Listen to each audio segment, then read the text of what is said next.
It's closer than you think. It's not a tournament. It's what you don't see on TV. The cash is real. The stakes are high. They bet big. They win big. They lose big. High stakes live action poker. Live at the bike. Watch it live on the web or play it if you dare at the Bicycle Casino right here in Los Angeles.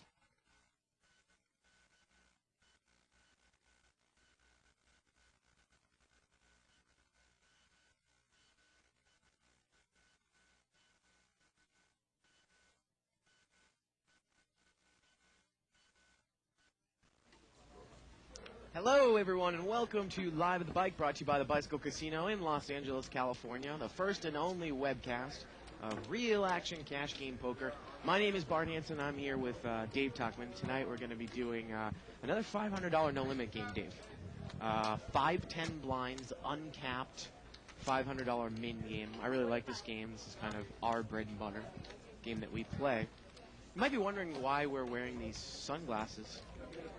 Cheryl, who was on the show, she had a birthday party on the show last week, gave these nice gifts as a present. These glasses, she said it might allow me to, after she saw me play on Friday, will allow me to catch some more ladies. She thinks I need a new pair of sunglasses. I don't know why she gave them to you, though. But I think she just likes me. Purple is your color. She also made us some bluffing shoes. Yeah, how cool are those? Right here. These are those are just so cool. Bluffing shoes. So I'm gonna wear them. We're gonna probably refer to these anytime someone is bluffing.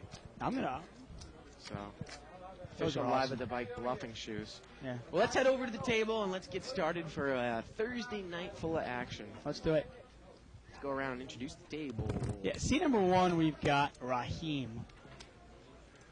And yeah, that's Raheem. Seat number 2, we got Mark. Mark's a Live at the Bike regular. Keep track of him all night. Seat number 3 is Walt.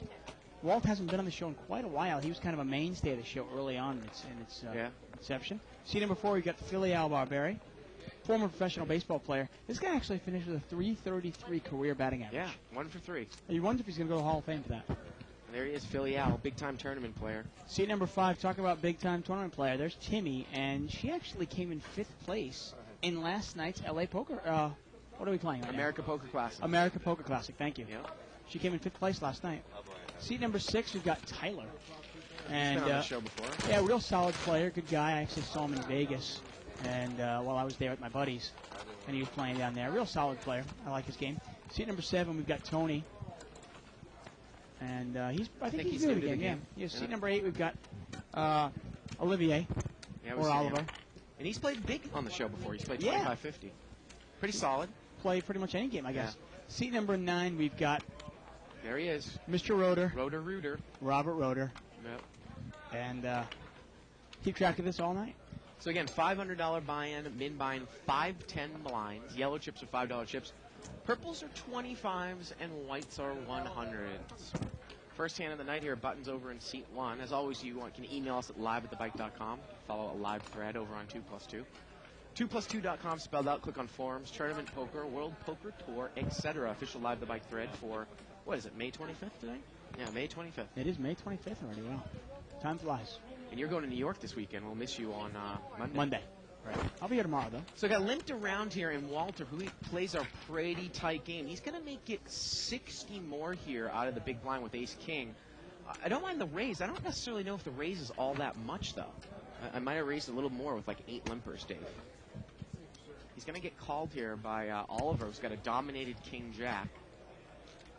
And Raheem, he's going to call there with 7-9. I'd rather call with 7-9 offsuit on the button there than king-jack. Yeah, definitely.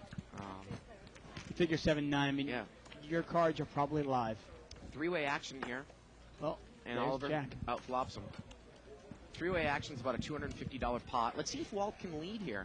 If he can lead forward. No, he checked it. And Oliver's going to bet about a pot-sized $250 bet. He's going to take it down there. You know, sometimes it's just tough, ace-king offsuit. Obviously, it's a pretty premium hand. It is a premium hand, but, you raise it to 60. Now one guy calls from up front. That induces the rest of the table to call. Right. And then even with ace-king game, if you flop a king with rags or even an ace with rags, I don't really know how much heat you want to take. It looks like Walter might be about $1,500 deep. I mean, it's not exactly a limped around pot, but do you want to commit all your chips in that spot with one pair if you flop an ace or a Yeah, king? it can be a tough hand to play out of position. Yeah. The only thing I will say is oftentimes if you do flop the ace, you can bet it because a lot of good players will put you on a pocket pair and might make a move on you. Yeah, like raising with kings or queens, right? Exactly.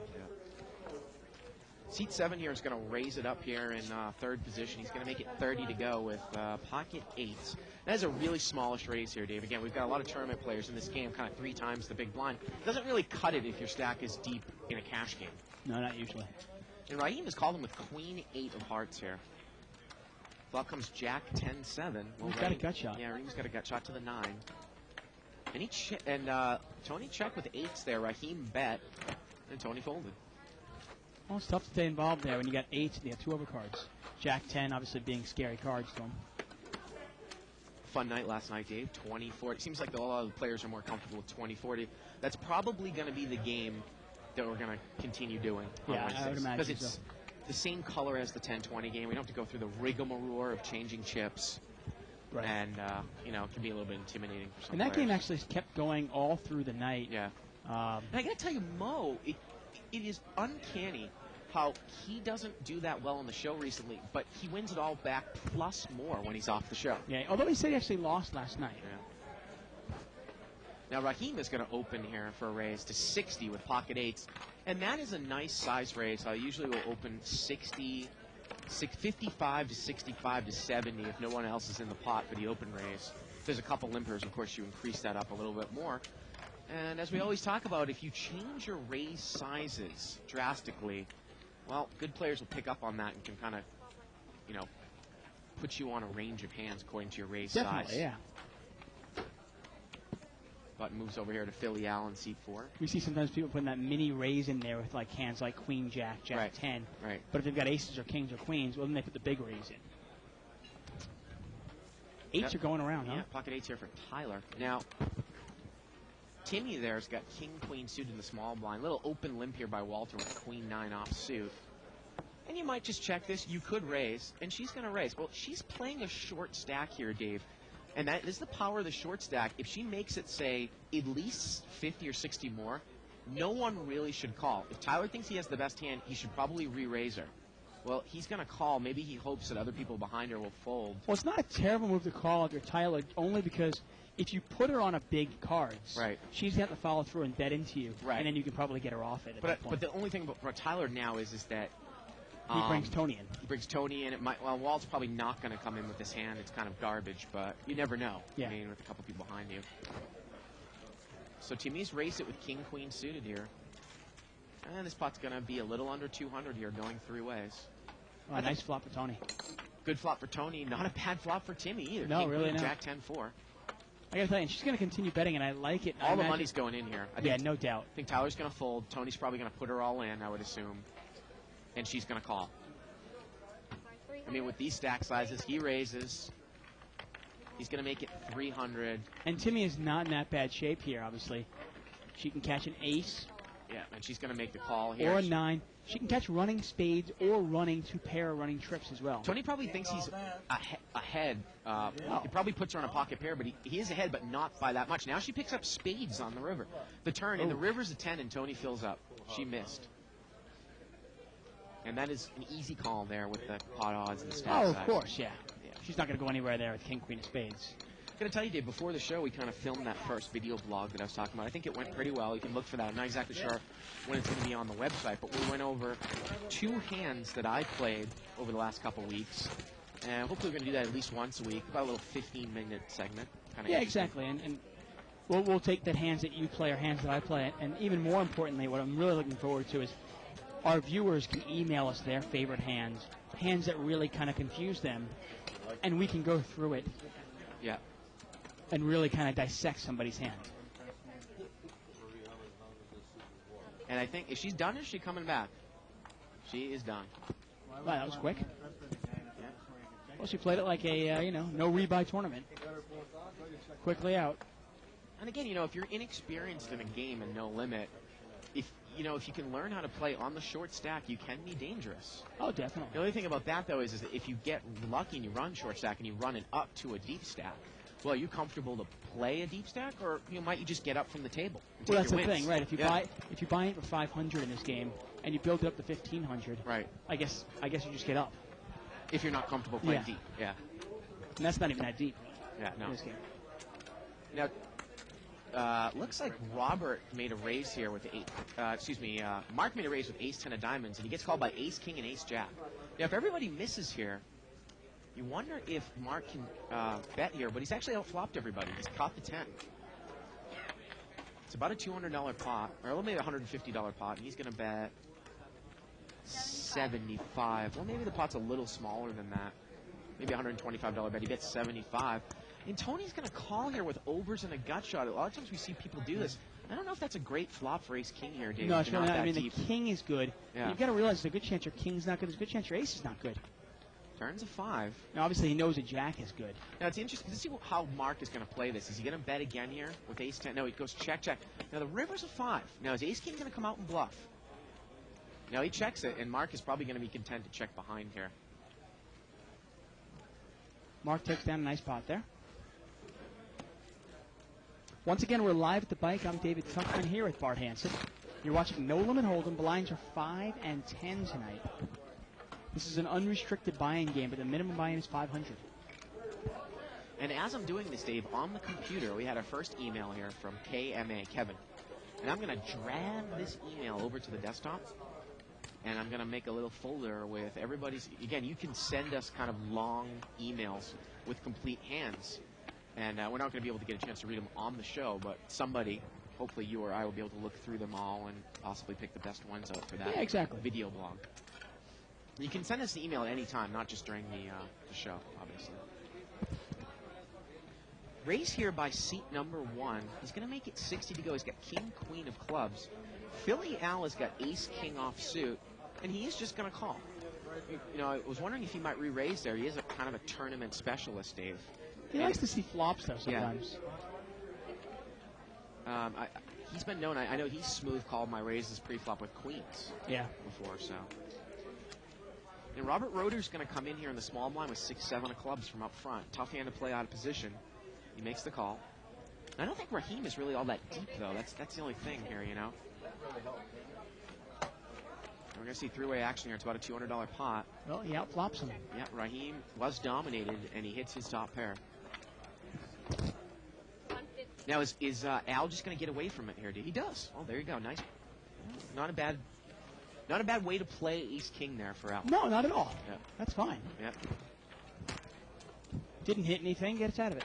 Mark is going to move over to seat number 5. I mean, you got to have a lot of respect for Philly Al's game. He's really been running hot. A lot of high finishes. Recently. He's really been on a tournament tear, Dave. Oh, the last 6 months, he's on fire. And he's really good at limit tournaments, too. isn't Yeah. he? Yeah. Well, his style really lends to it. He has no fear of getting knocked out early. Yeah. He's there to come in first place or second place. He's not looking to make the money. And he has a good sense of who is trying to make the money. You know, who's just trying to sit in there. Pocket aces here for Raheem now. See if he can win 2 hands in a row.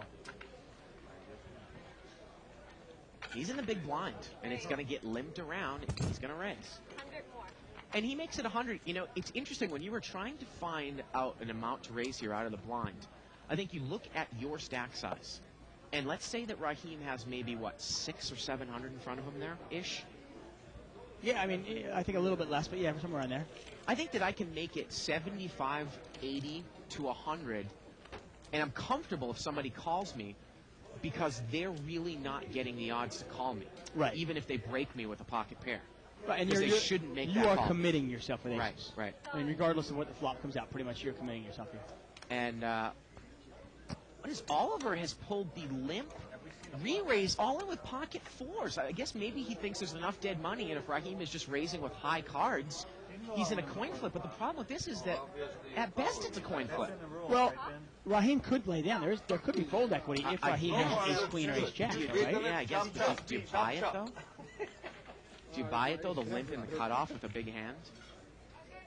10, 7, 9 here, a couple clubs. All we need a 4 and only a 4. There we go. Not going to happen. And Raheem doubles up. Let's see. You got to love that. Really surprising from Oliver. I mean, he might play a little more conservative in the bigger games, but Yeah, you wonder. if sometimes players play differently in different games. 100, 200, 3, 400. Button moves over here. It's going to move to seat 9. And like you said, Raheem's going to double through there with it. And that's not a play that we've seen Oliver do in the 25-50 game. No, not at all.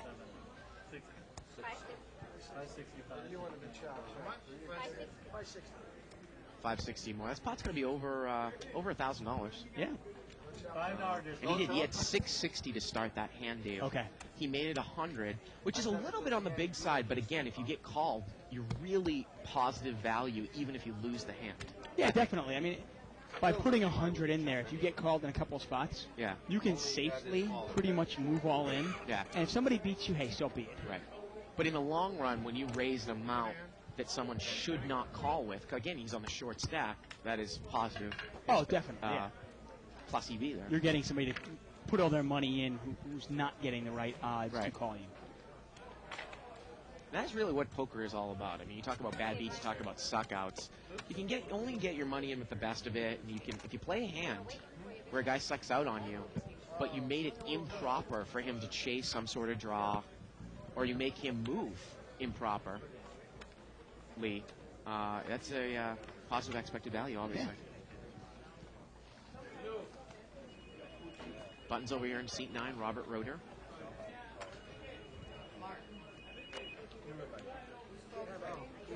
Sorry. I forgot. Yes, I will. I'm sorry. Getting it folded around here to Bobby Roeder here in seat 9. Yep. Are they going to play or are they chopping it up? Well, it looks like Raheem's going to race. Oh, I guess they play then. Yeah. And Raheem's got, this time he's got 9-4 of spades. Talking about, Walt says, you don't chop? And we see one king. Well, he's got king 7 off suit, and I imagine he's throwing that away, and he does. Nobody answered the job. He said he doesn't chop. Did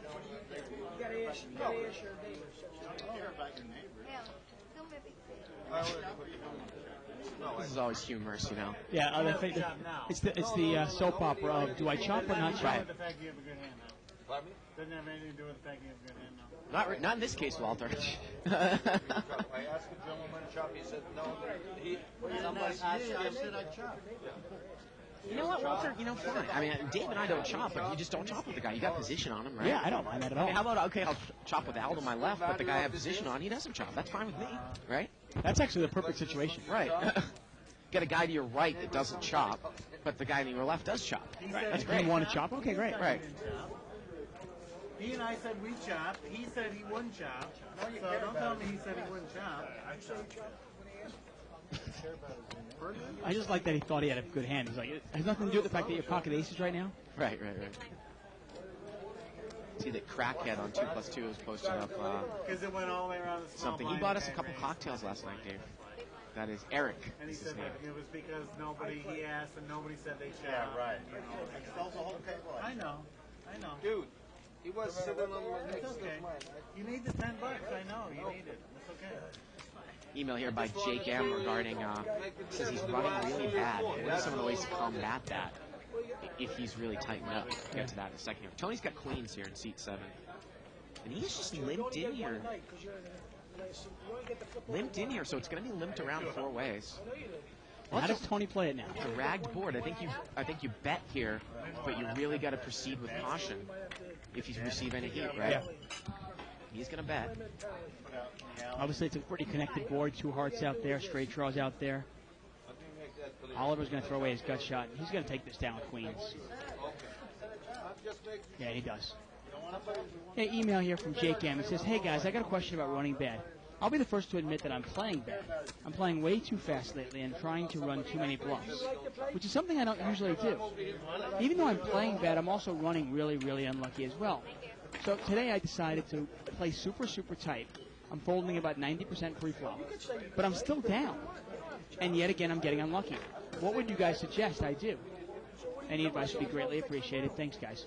Email from Jake M. He's a big blind. He has to make sure. He has to tell me. Anything, Bob?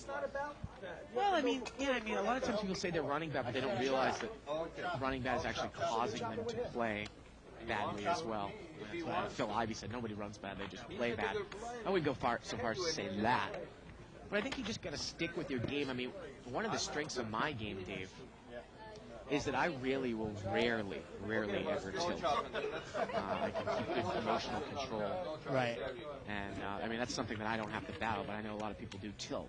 So No, you gotta it's watch definitely a for that. battle that we've seen a lot of players fight with on a nightly basis. Well, Al does not chop Right. because he completed, and he's going to bet out here on the 3, and Mark calls with Jack 8, and now Al turns 2 pair. Now, why would you call that if you're Mark? And Al's going to keep betting. Yeah, I just don't understand why you'd call that if Yeah. you're Mark. Maybe And what? Mark was trying to represent spades here, or just see what Al was going to do. Yeah, but what, you're calling because you think your opponent is bluffing? And now you put yourself in a spot where you have absolutely nothing. You're drawing dead. Is he going to make a move here? No. No, it doesn't look like it. I just don't see a point. Why are you going to do it? Philly, I was going, what are you doing, man? Look at him. You gonna say, you going to make a move or something? And you see sometimes that small blind, big blind thing where players almost take it personal and they go, what, you're going to bet? Well, Mark even said that he normally chops, and he's not used to having to play heads up like that. He just said that. Yeah. You got jack high. No hand, no pair, no draw. Throw it away. Let's First take a chip look at down. the first chip count of the night here. This game's been going for about an hour. Got over 10,000 on the table.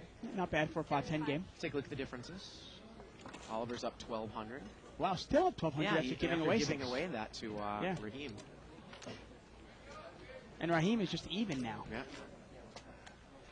We'll keep track of this throughout the evening. Al's going to open raise here with Queen Jack of Hearts on the button. He's going to take it down. Yep. Made it 75 to go. Take it down. Now, I'll say something about JKM. Obviously, you've got to realize, okay, if you play your best game, if you play your A game, whatever that might be, and let's say you normally win, I mean, even somebody who's the best player in the world, Phil Ivey doesn't win 100% of the time. Of course not. You know, Barry Greenstein actually says that he probably wins less than 50% of the time, Right. but his wins are bigger than his losses. You've got to realize that you're going to lose. So if you're playing well today and you're losing, well, that's just, hey, that's going to happen sometimes. Yep. But if you start playing bad as well, well, then you kind of magnify it, because then Yeah. you got to realize, you go, okay, well, let's say you win 60% of the time that you play well, okay? But let's say you only win 20% of the time you play bad. Start adding it up. The first step to stopping yourself from running bad is to stop playing bad. Straddle pot here by Oliver, and Raheem is going to open raise here with Ace-Jack. Now, Al is just going to call with Ace-King, and Tony has got Ace-Queen. So, high Broadway out Yeah, there. and most likely these guys are all going to miss. $300 pot. 5 deuce here. Let's see if Raheem can lead forward. Now, if he gets checked over to Al, do you figure he might have the best hand here with Ace-King? And he's going to bet. He bets 400. I don't really mind that bet. No, Dave. not at all. It's a great bet. Yeah. It's a nice, strong, aggressive bet. The only thing is that if you get a guy that might call here or something like pocket 7s or pocket 8s. Well, he's one. He wants to find out right now. The only problem is he put so much money in. Yeah. If somebody were to raise him here, would he be pot committed? I actually found myself in a situation like this afternoon, where I made a similar play with Ace King, and I looked at the pot, and the pot was like $1,000, $250 to call. I'm going, man, can I get away from this? But this case, obviously, Al's play is going to work. That's funny. I don't, we said earlier when Al just called with Ace King, oh, I thought he might be a little bit more aggressive. Here he just calls with Ace King again. I got to tell you, from what I heard earlier in the game, Raheem seems to be, he's been a little bit out of line with the amount of times that he has raised pre-flop. I think now you just pop the guy with Ace King, because I think you figure you have the best hand. Yeah, and maybe that's the reason why we didn't have the backstory of the first hour of the show. Yeah. Maybe that's the reason why Oliver did move all in with pocket 4s. Yeah. Thinking he had the best of it. This guy's probably just Yeah. got 2 random cards. Yeah, okay, it's about a coin flip. But he says, you know what? It's probably not a coin flip. I'm probably about, 55-45 favorite. I'll take Right. my chances.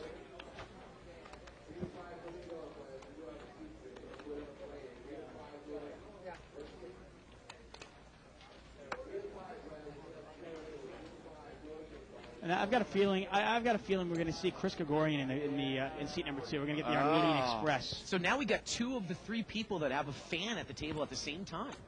Although wait a second, I see him getting. That's not him. That's not Chris Gregorian. No, clearly not. Oh, that's Chris Karagulian. Oh, okay. He is another tournament player. Yeah, I was looking at the guy's legs, and I was like, wait a second, that's Yeah. not Chris Gregorian. Yeah. Chris Gregorian's a big man. It looks like Oliver here, I couldn't tell, They're heads up in the blind here. Well, no, actually, Rotor limped in with ace-king of diamonds. Oliver just checked it, and Rotor's flopped a pretty big hand here. He's got overcards and diamonds. He's going to bet. He's going to take it down. But the first step, I mean, when I'm running bad or you're running bad or if anybody's running bad, it's. I mean, I have to tell you, I subscribe to Phil Ivey's theory of there really is no such thing as running bad. The cards have no memory, okay? They don't know what happened last night. They don't know what happened last hand, okay? You do, though. And maybe that starts affecting your game. I think you've got to be honest with yourself. You know, face the music, look at yourself in the mirror and go, what am I doing wrong? What am I not doing right? Am I not playing it quite as aggressive as I was before? And Chris, for anybody that is not familiar, he actually won the first Legends WPT event that was televised. Yeah, he did. Yep. He heads up with Han Lee. Yep. Knocked out our own Kathy Liebert. Yeah. I remember with a memorable pocket queens over ace king hand. Yep. And a $40 raise here. Thought I heard 40 from the dealer. Yeah, by Mark with ace 10 of spades. Oliver's going to call with the jack 10 of diamonds here on the button.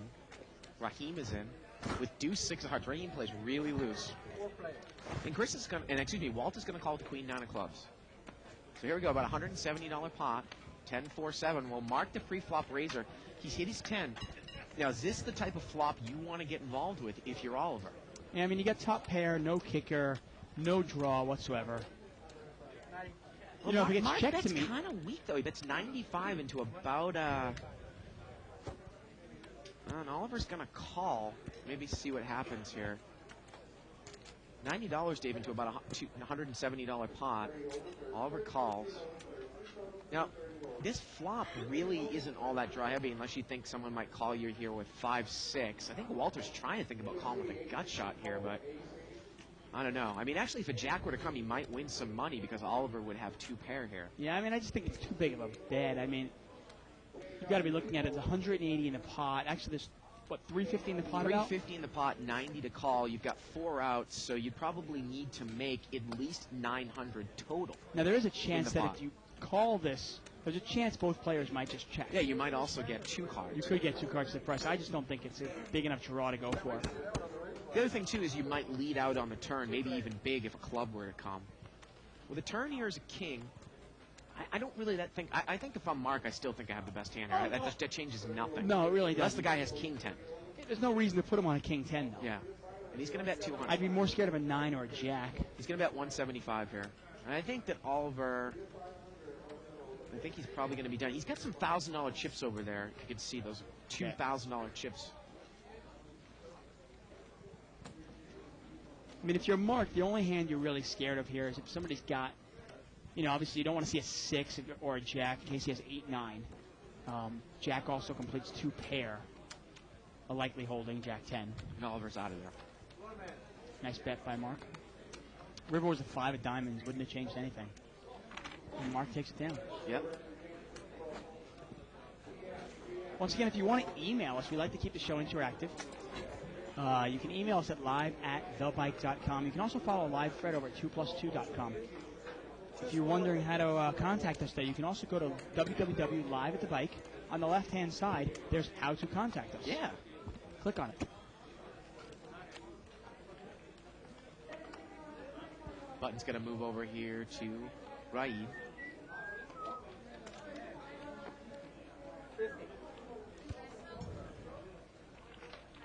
And we're going to see a $50 raise here by Jared. He's going to open raise here with ace 4 of hearts, Dave. And Rahid is going to call with jack 10 of diamonds. Well, there's the ace. Now, the thing about raising with ace rag is if you flop an ace, well, I guess you're going to continuation bet, but if you get called, I don't know if you really can continue on. Yeah, you have no idea where you're at now. Yeah. It's not a lot of draws out there. And yet. Rahid is going to call with a gut shot here to the 8. Well, the turn's a 3, and let's see if you're Tyler, do you have to check here?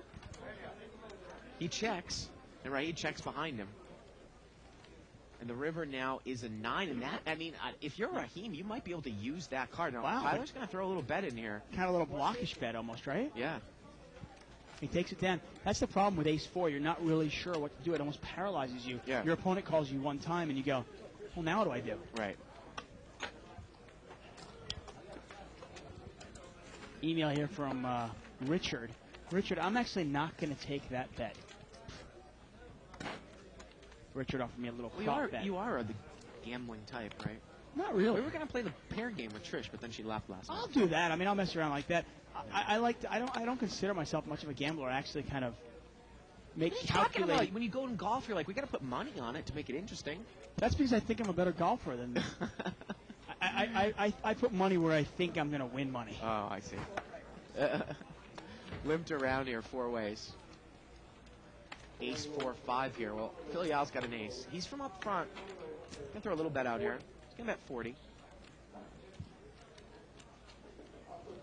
Mark's got a little gut shot wheel draw. He's out of there. Tony has missed. We should get it done. And Raheem is gonna raise with King 5 here, Dave. Well, little do I know. And I don't know if Al's gonna continue on, but Al immediately calls him. Yeah, well, you know what? $150 raise, and Al immediately calls. And the turn's a deuce, and Al's got aces up. Now, how does Al going to play it? And it goes check, check, and the river now is a jack. And Al checked it again. Wow. I don't know if he He was trying to get out. He was clearly trying to induce a bluff there. I was going to say, by him calling there so quickly on the flop, I think he 100% knew he had the best hand. And when it went check, check on the turn, I think maybe he checked the river just thinking that Raheem was just on a pure bluff. Yeah. And he was going to try to bluff at it on the river again. I mean, according to what we heard, obviously, I guess Raheem's really been getting out of line, like you said. Yeah. Button moves over to seat number 4. I'll always take a calculated gamble where I think I'm getting the better of it. Yeah. I got to last longer between Jay Siegel and Allen. I'll take Jay Siegel every day. Although you're taking the worst of it, though, right So now. far I am, but I'll take that And then I every heard that day Jay of the Siegel week. won the table last night, but I don't think you had to last longer with him. Of course not. And Raheem is going to raise again. He's going to make it 60 to go here with Jack 10 off suit. And he's going to take it down.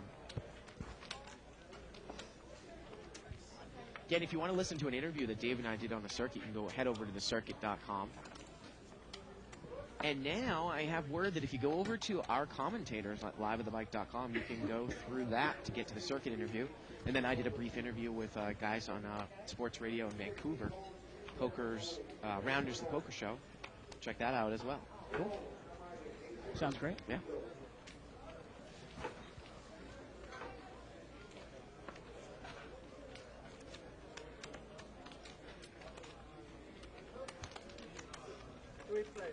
Three-way action. 10-7 deuce rainbow.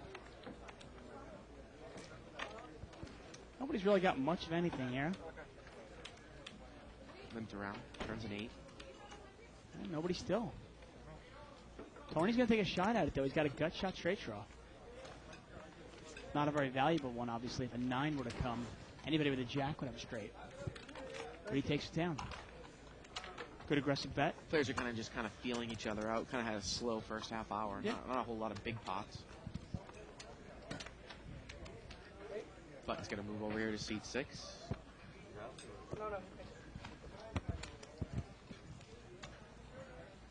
King Queen suited here for Philly Al in seat 4, Dave.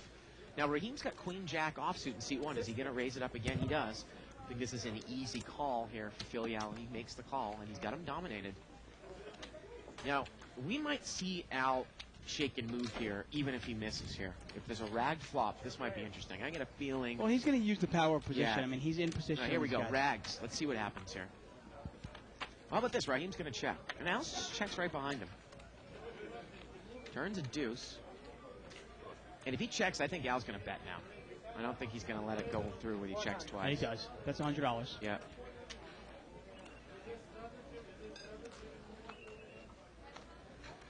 Takes it down. Yep. It's a good bet there with King, Queen, Ace, King. Especially with King, Queen, though, because that might not even win in a showdown if the other guy was raised with, like, Ace something, right? Ace, King, sometimes people just check it. You always can let a card come off and have it beat you, but that hand will win in showdown the way that hand played out. No, right? definitely. And that's actually sometimes Ace-King is a big enough hand where you can even check it twice, and if your opponent throws a bet at you at the river, Yeah. you can sometimes even call. Right. Al's going to limp in here with ace-3 suited from up front.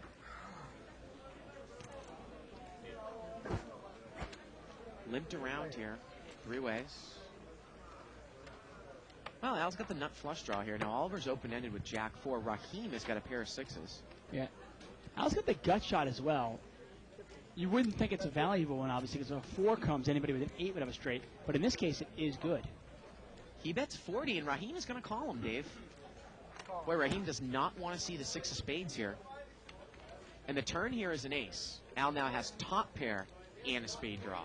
He is really good. Oh, Raheem's in terrible shape. Obviously, Yeah. Raheem would need a 6 or a jack that is not a spade. And he's going to bet here again.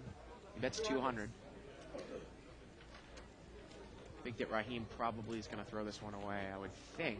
Yeah, I mean, what can you beat? Jack 6 there. Is that really a hand you want to get involved with?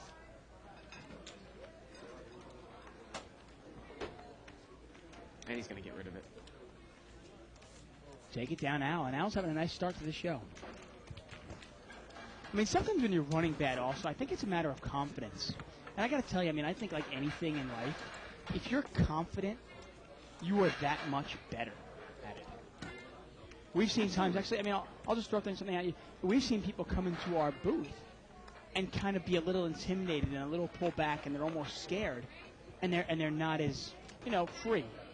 And you try to tell them, just relax, have a good time in here. It's no big deal. And obviously that will affect your poker as well. Cutoff's going to raise here to 35. Again, kind of a small raise. He brings it in with pocket 6s. Oliver calls with pocket deuces. And we are heads up here. Jack 5, 10, couple hearts. Tony's going to bet $20 here, Dave, into a $70 pot. And Oliver calls it.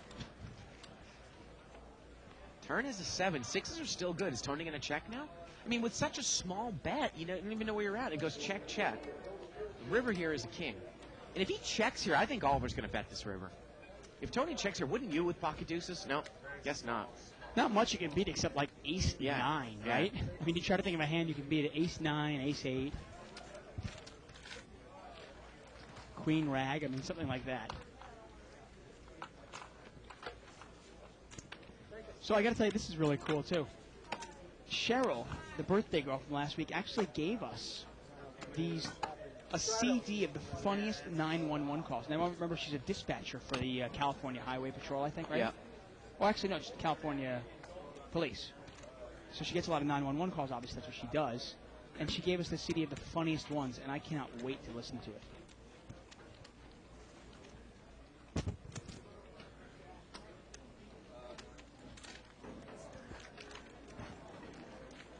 Straddled pot here, Dave, and it's limped around. Tony limped in with ace-king suited here. The flop comes out queen, jack, deuce with a couple diamonds. Gets checked over to Raheem, and he's going to bet with king 9. He's got a gut shot to the 10. And Tony is going to check call here with ace-king. Now the question is, can Raheem fire again? But if a 10 comes, Tony's got the nut straight. So that's a real, and actually Raheem is open-ended with king 9, and he's going to bet 200 now.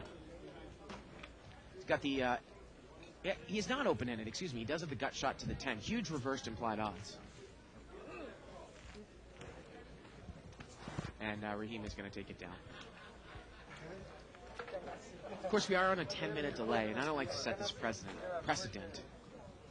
You know, like the president. I think it's actually, is it 10 minutes then or This 5 is, minutes? it's a 5-minute delay. 5 minutes late. But there's a new guy on the thread. Swings 100. He says, can I get a shout-out to Kev? Well, there it is. There you go. I don't often do that. Who's Kev? I don't know.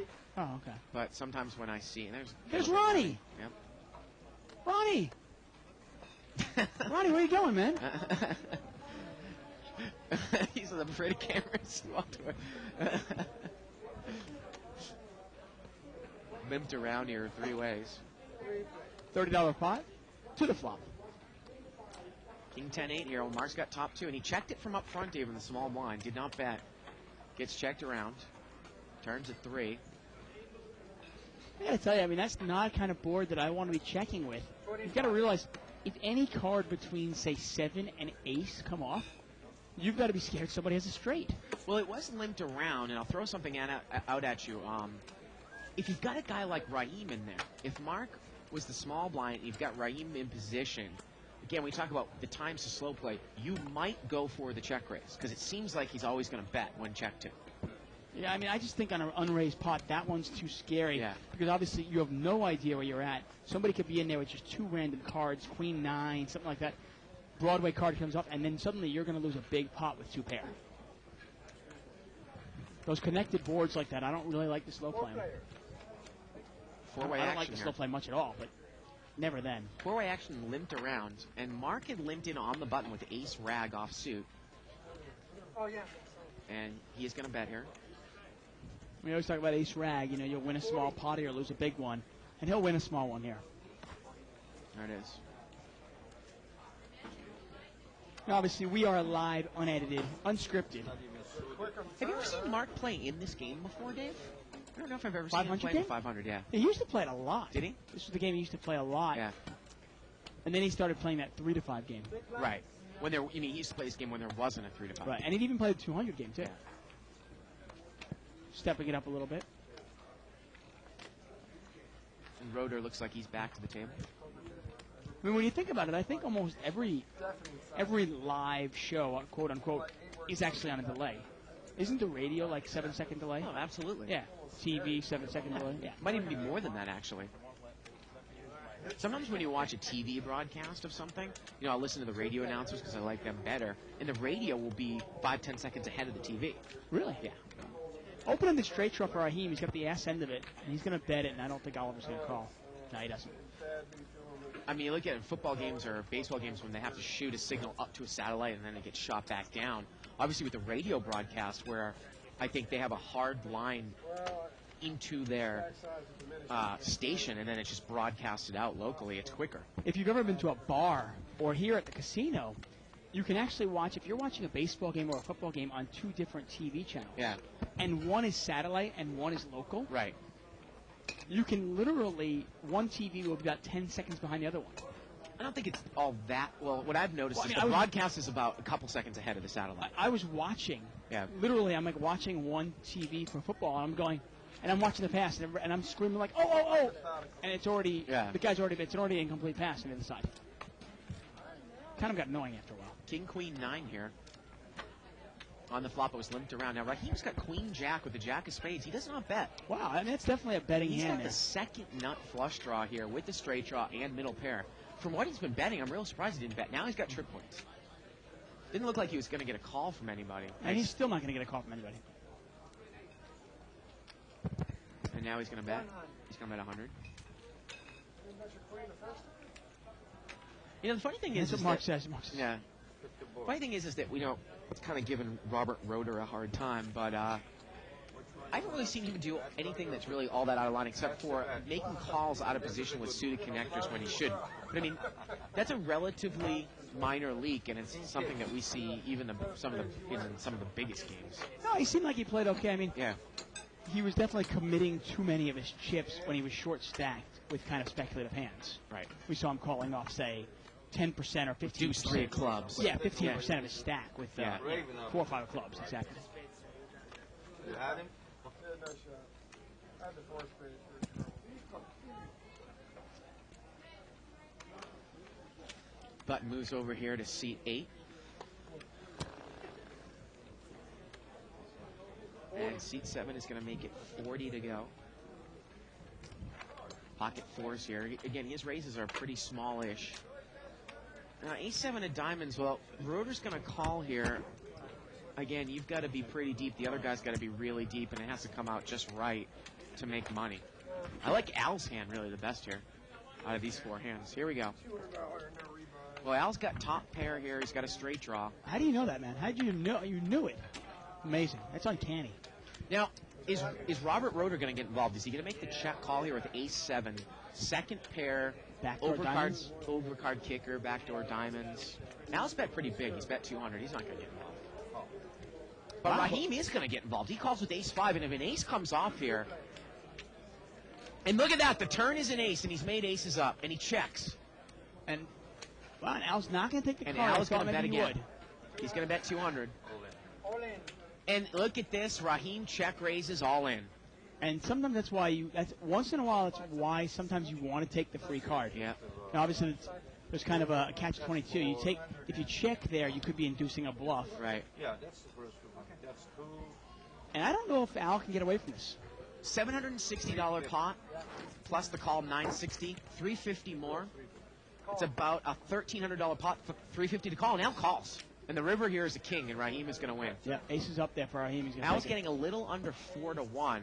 Now, if you put the guy on a minimum of 2 pair, I think you have to think that you only really have maybe 10 outs there, which would need to get about 4-1. Then there's also other hands. He might already have a straight. You could have a set where your 8 is not going to be good. Right. I don't know if I would call there with one card to come getting 4-1. It's tough. I mean, you probably have 8 true outs, obviously a straight. Right. But you can't think that 2 pair is good. You really can't think that trips are good even. And I got a little excited up there because I thought for second Roeder had called, because that would have actually given aces up to Roeder and to Raheem. Oh, wow, yeah. I mean, obviously Raheem called heads up. He definitely would have called if Roeder called in between, right? Oh, of course. And both players would have made aces up.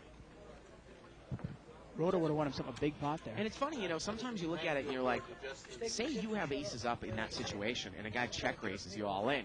You got to really look at the skill level of the player. Thankful that I didn't get it somebody else. Oh, and Al's. No, I'm just telling you. Fucking grown man. Look, it's an asshole thing to say. I think Raheem said something to Al. That's how you play poker if you're a real man. You win gracefully and you lose gracefully. Well said. And you keep your fucking mouth shut. Zip it up. I just said it. I didn't just. Look, you're trying to jerk me off, and I don't really give a fuck.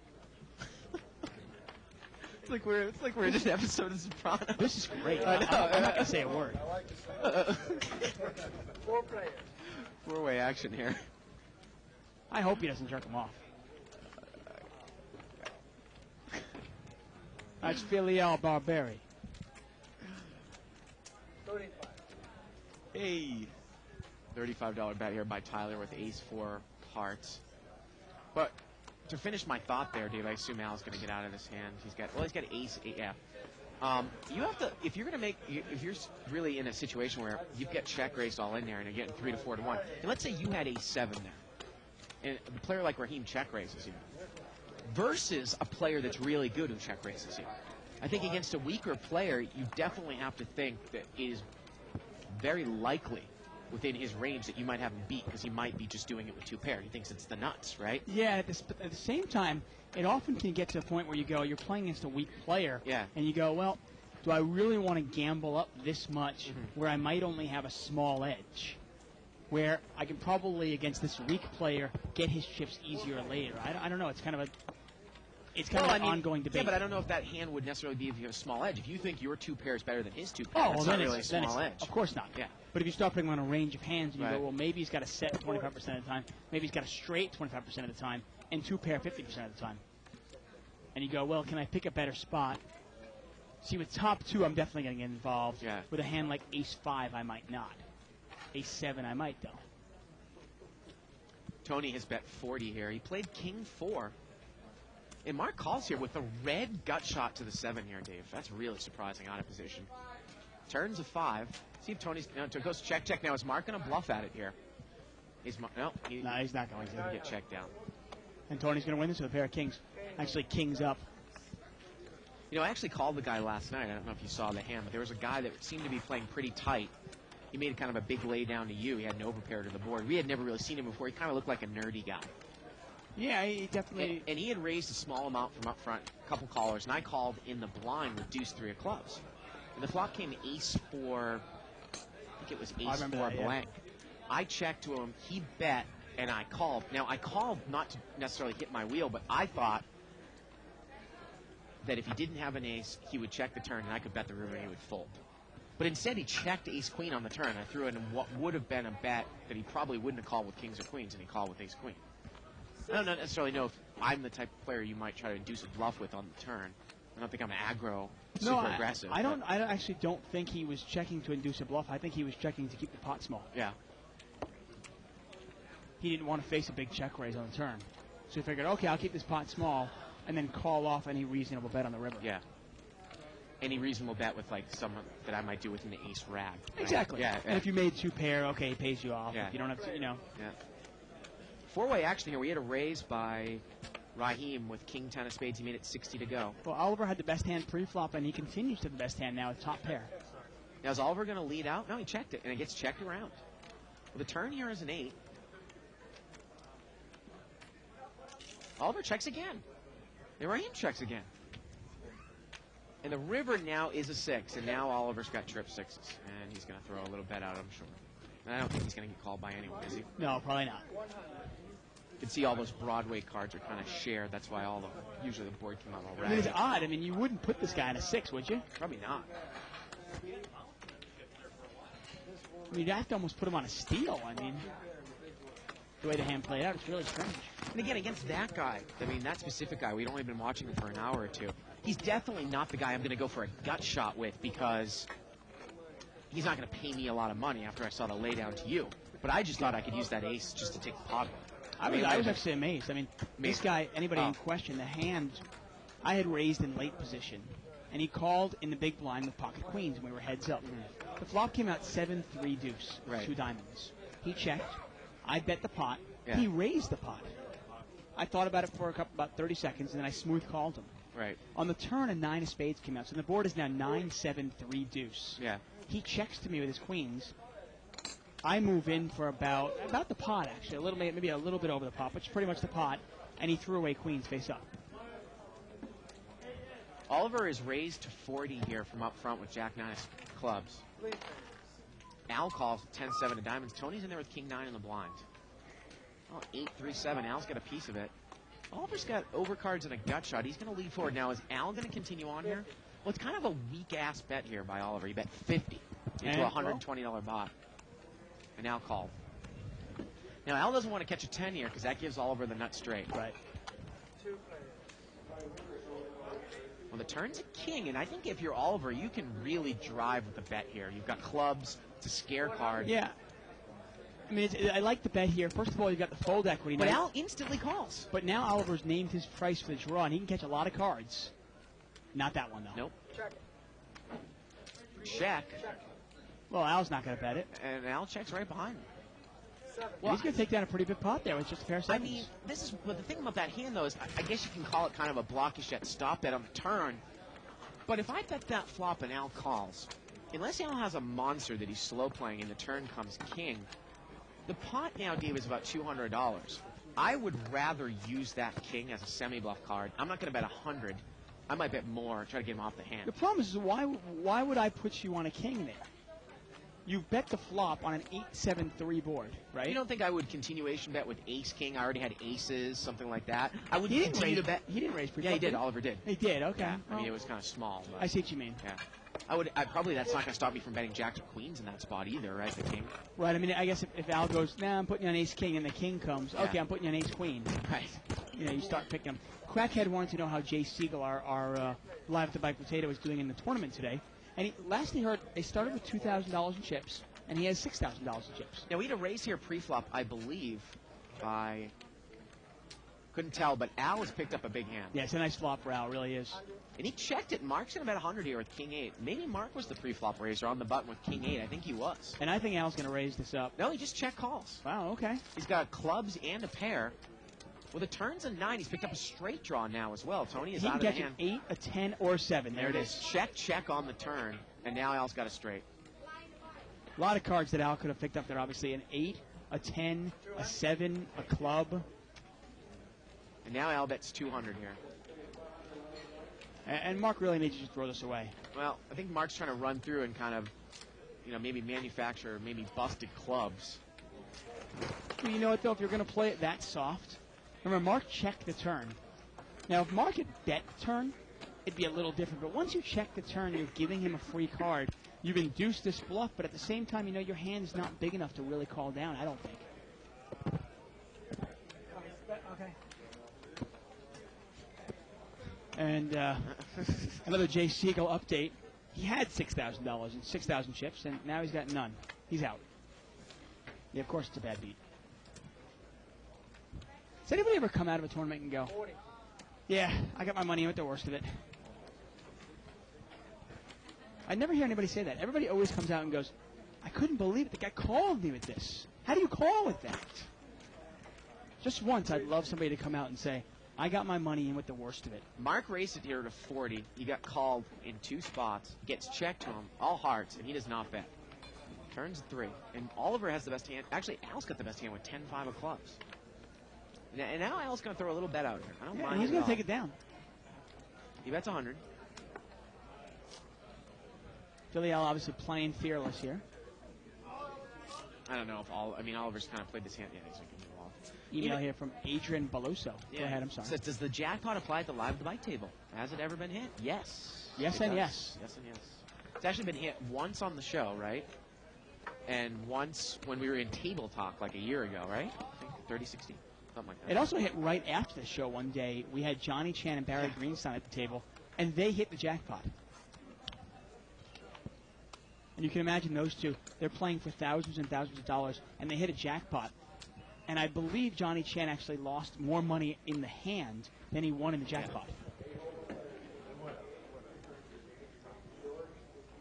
Button moves over to seat number 7. And I believe he limped in, and we're going to see this 3 ways. $30 pot. Ace, Queen, 3. Robert's got the best hand here with Queen 6. But they're going to check it over to Tony, and Tony's going to bet his gut shot. He's got Jack 10. Oliver calls the gut shot, and Robert throws it away. Deuce on the turn. Changes nothing. And King High is good here. Yep, King is going to win it there. And look, Oliver goes, I got nothing. Well, your nothing is bigger than his nothing. 3-part question here from Adam on the email. He says, I'd be interested to hear how you rate this table through like the Tuckman ratings. I can't take credit for this. Somebody else told me that rating system. He said +4? Question mark. We'll get to that in a second. He said, on many of the older broadcasts in the archives, you mentioned a Howard letter or DVD. Is that still available? Now that we moved our archive service over to a different page, that is no longer on the archives. But I got to tell you, with the improvements that we've made on the archives, I think I like the new archives better. Oh, it's not even close. The Howard letter or DVD, and while it was good at the same point, it's a little bit outdated at this point. I mean, I think if you really want to watch the show, check out Barry Greenstein's episodes. 5-way action here, limped around.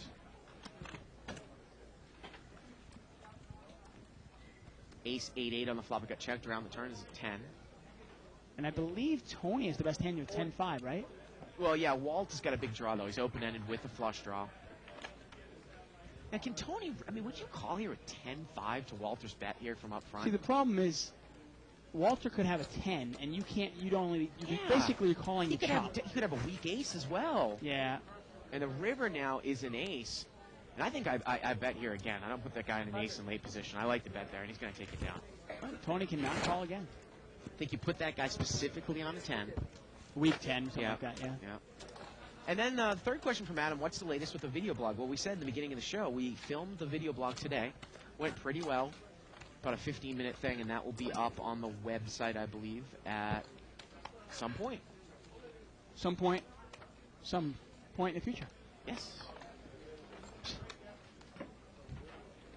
Here at Live at the Bike, we like to be as vague as possible.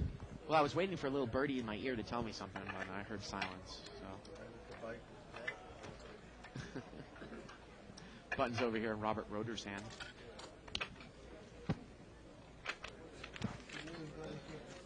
And it's going to be limped around here. Al did not raise it with ace-queen of hearts.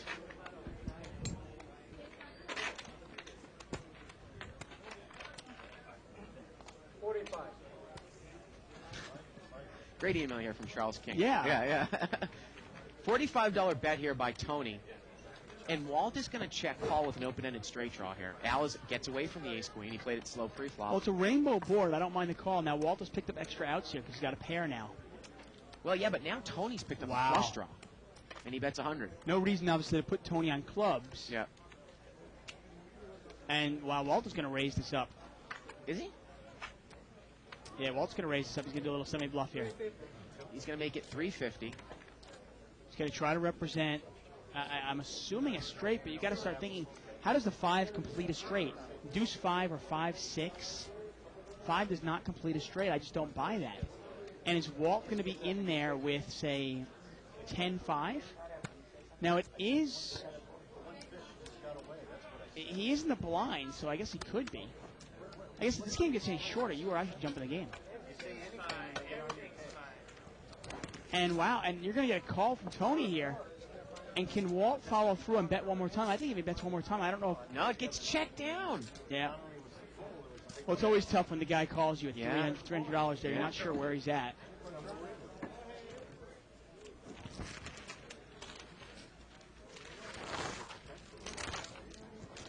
You want to read this email by Charles King? Yeah.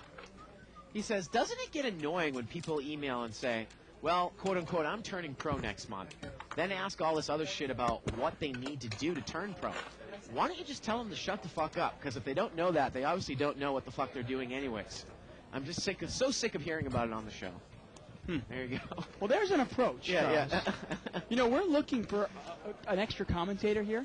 And that kind of approach, I think we're looking for it. What do you think?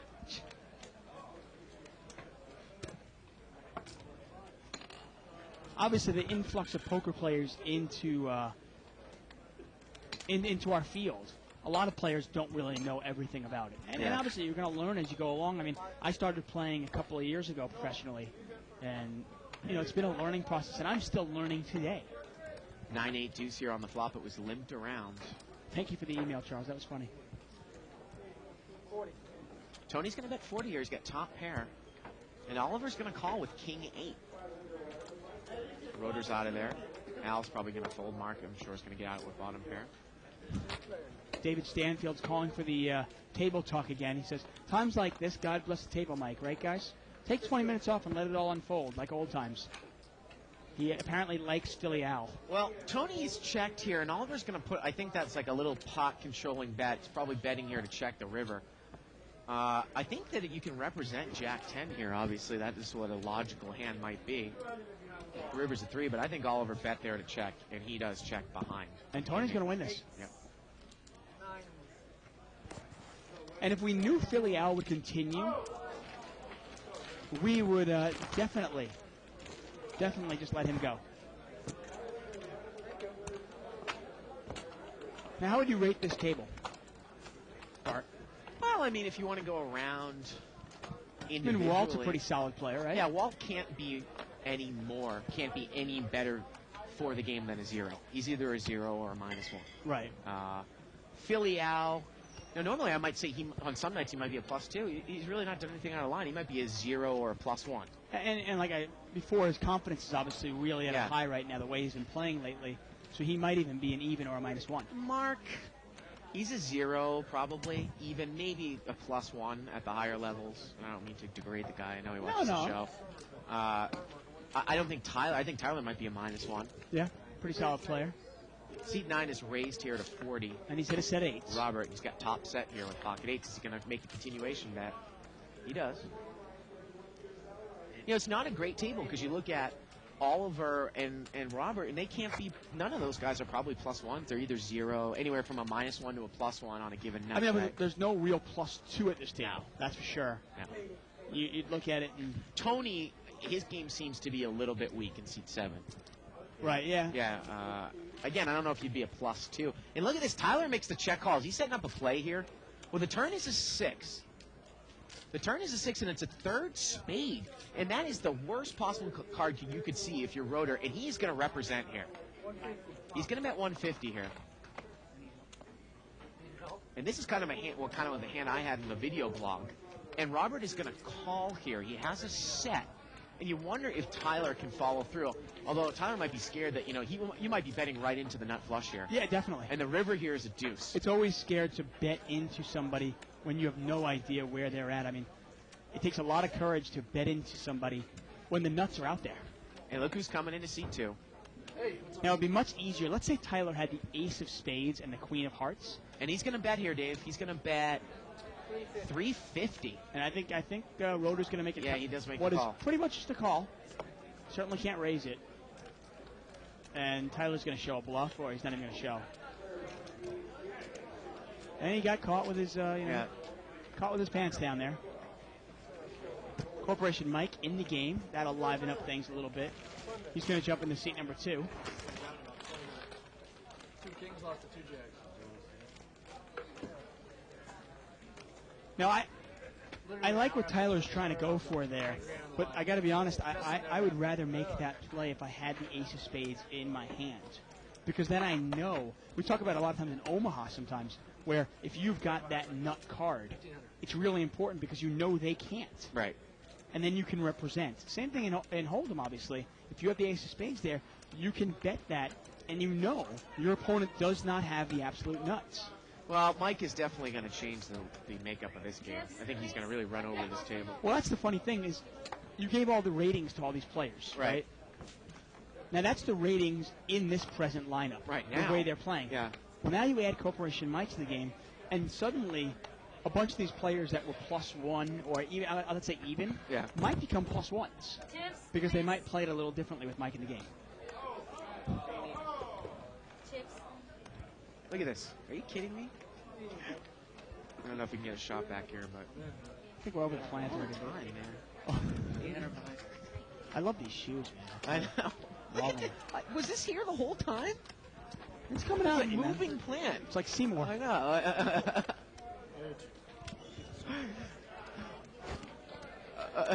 Limped around here 4 ways. Queen 5-9. Well, Mike's got a spade draw. Now, Oliver's got top pair. Mike has posted from behind. He checked it with 4-8 of spades. And actually, Oliver's got top 2. He's going to bet 50. Mike quickly calls.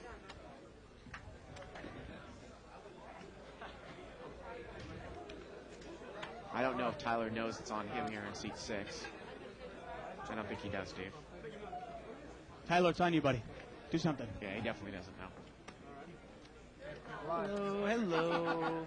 It's funny, it's not like it's... yeah, you wonder, once again. Yeah. Well, Oliver's got top 2 here, but again, Mike's got the flush draw. And this could be fireworks. If a spade comes in, a spade comes. And it goes check.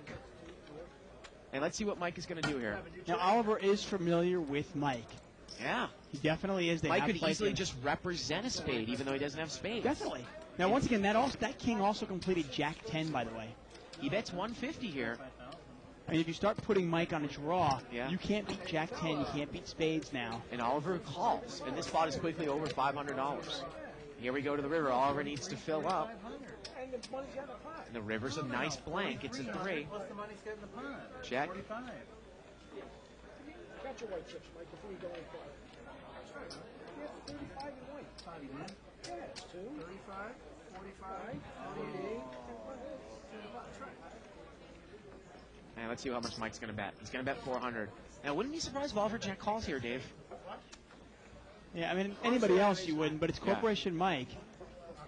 Yeah, and there it is. And Mike is going to start off the night just like they were left off last night with the flush. We always say it, when Mike is hitting cards, he is extremely difficult to beat because he does bluff so often. You're almost forced to pay him off. Now, obviously, if Mike is not hitting, though, he's still bluffing, and people are still calling him.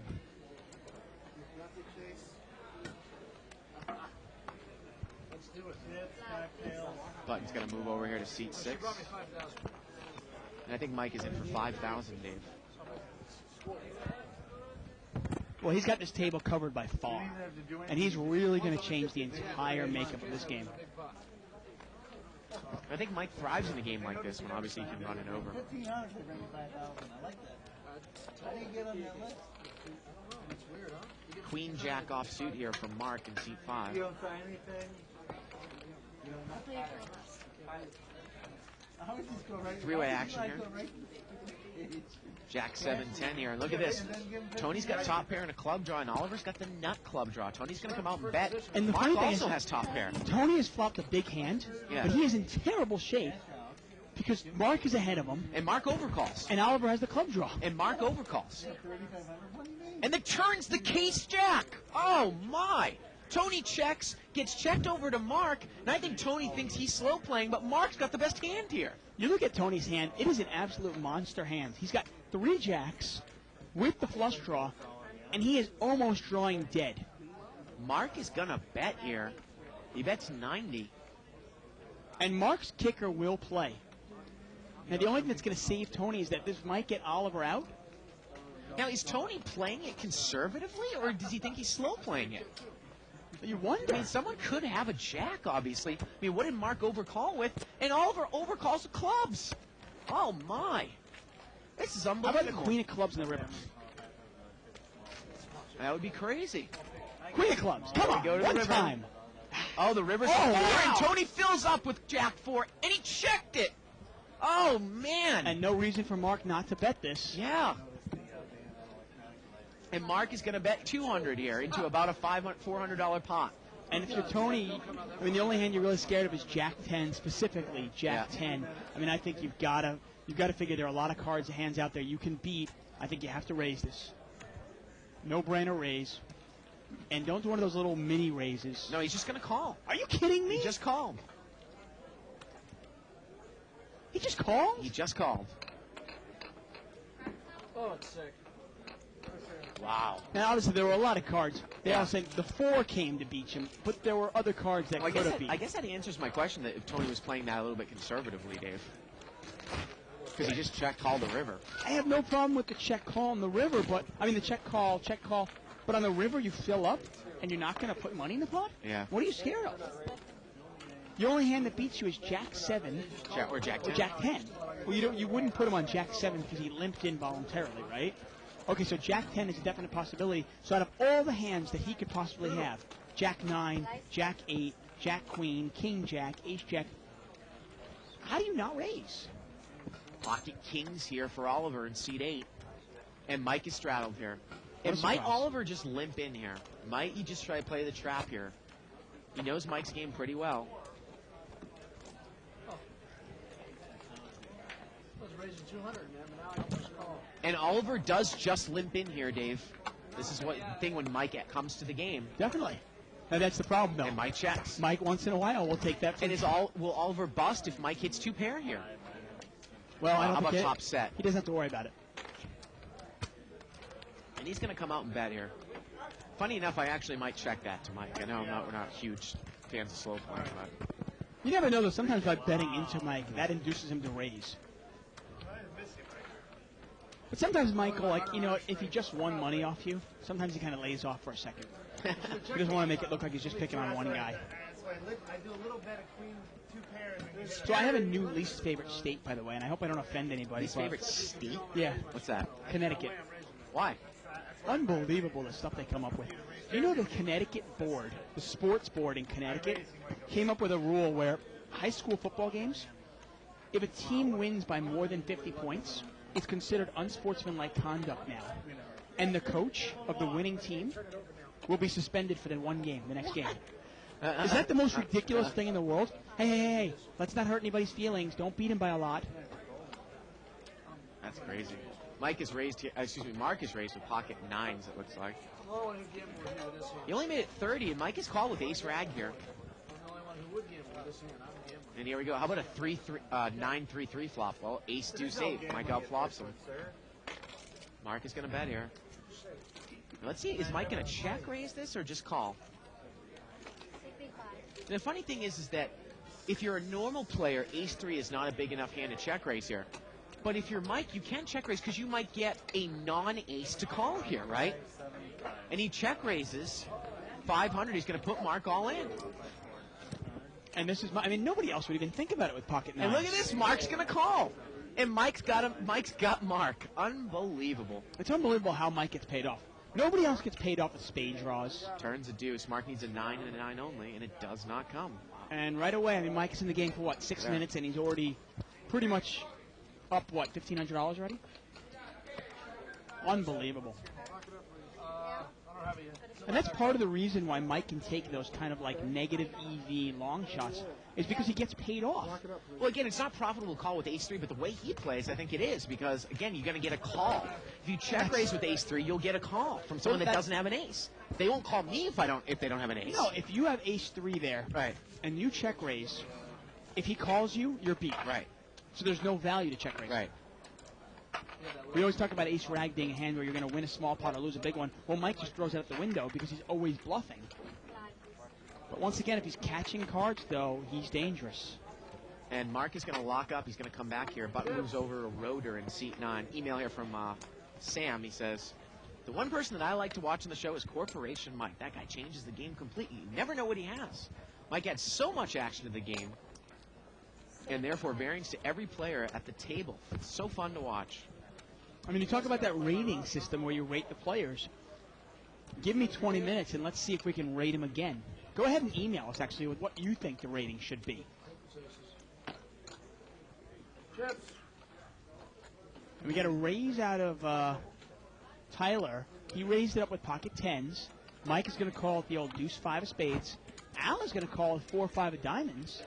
Got to tell you, I don't mind Al's hand at all, but he is out of position. Can be tough to play. And look at that top set for Tyler. Can be a scary board, and those are the kind of boards that sometimes Mike likes to bluff on. All right. See what happens here. And Mike checks it. And I think if you're Tyler, you got to put a little bet in there. You got top set. Board is somewhat scary if a jack, a 7, a queen, or a 6 were to come out. But everybody's going to fold it. Tyler takes down what is a pretty small pot. Did you beat 2 5s?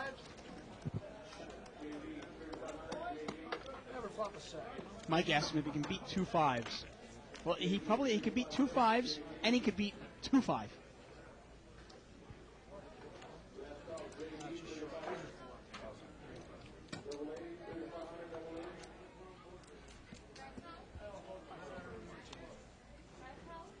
But unbelievable. I couldn't believe it. I heard this on the radio today. If your high school football team wins by more than 50, your coach is going to be suspended a game. How do they come up with that? I mean, are you absolutely kidding me? So your team is up. Let's say your team's up like 42-0 at halftime, right? What are you going to do? What, are you just going to kneel on the ball for the whole second half? I mean, I don't understand that. And Mark is going to rebuy for what looks like probably $500, but we'll get word on that.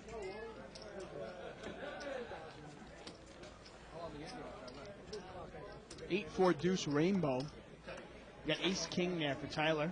Mike with jack 9. I got 2 overs right now. And Mike's not lying. He does have 2 overs. There's the ace, though. Now Mike's got 2 unders. And he's drawn dead. Oliver's going to bet. I hit 1. And Mike is going to raise it. Mike says, I've hit 1. Well, that's good. If he did hit 1, Oliver's got to be happy because that 1 is not good then. And Mike obviously lying here.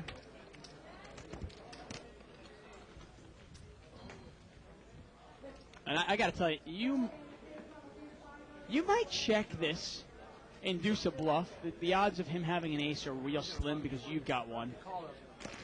Yeah, and he said once you called, I knew you had something there. Mike's a bluffer, and he's an action player, but he's not stupid. He's a very smart guy.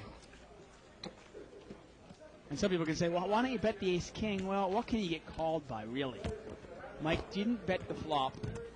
He raised on the turn trying to represent the ace.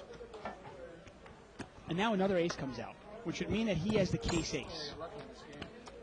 I don't buy it. So I'm going to let him bluff at it. And you know what? If he does have the case ace, well, then he's going to bet anyway, and I can check raise him.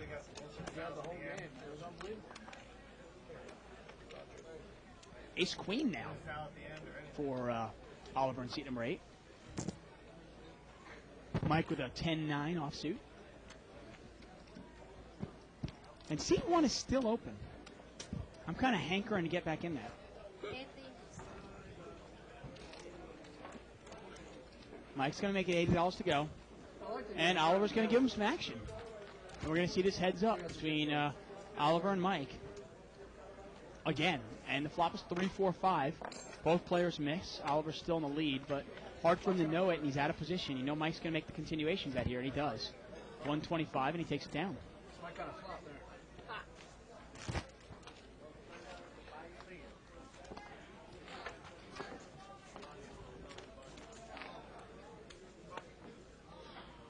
Maybe if one more player steps out of the game, I'll beg my producer to jump in. It's funny now, I actually didn't think the game was all that good before Mike got in there. Now that Mike gets in there, it really changes the whole dynamic of the game. And I'm not saying that not necessarily because I want to mix it up with Mike, but at the same time, he really changes how everybody else plays.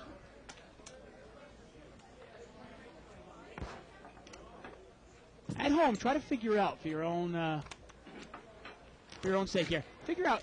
Give somebody a rating, each player at this table a rating from -3 to +3. By -3 being minus for the game, +3 being making it the best player for the game.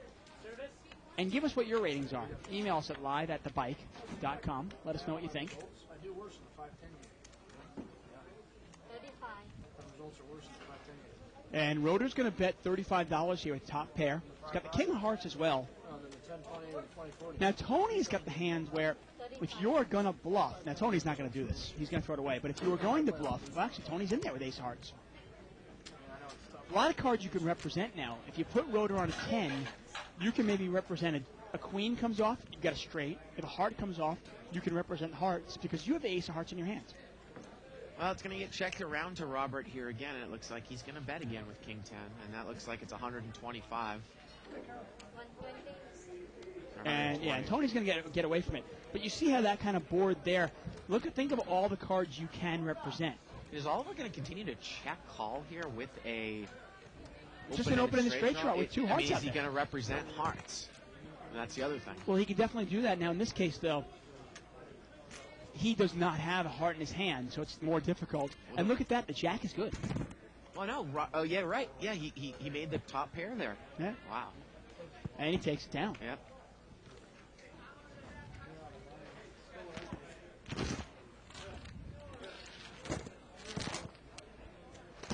Once again, we're live at the bike. I'm David Tuckman here with Bart Hanson. You're watching No Limit Hold'em. Blinds are 5 and 10. This is a $500 minimum buy-in, no maximum. Corporation Mike in seat number 2 has well over $5,000 right now. Oliver has over $2,000 in seat number 8. We've got some chips on the table. Tony in seat 7's got some money there.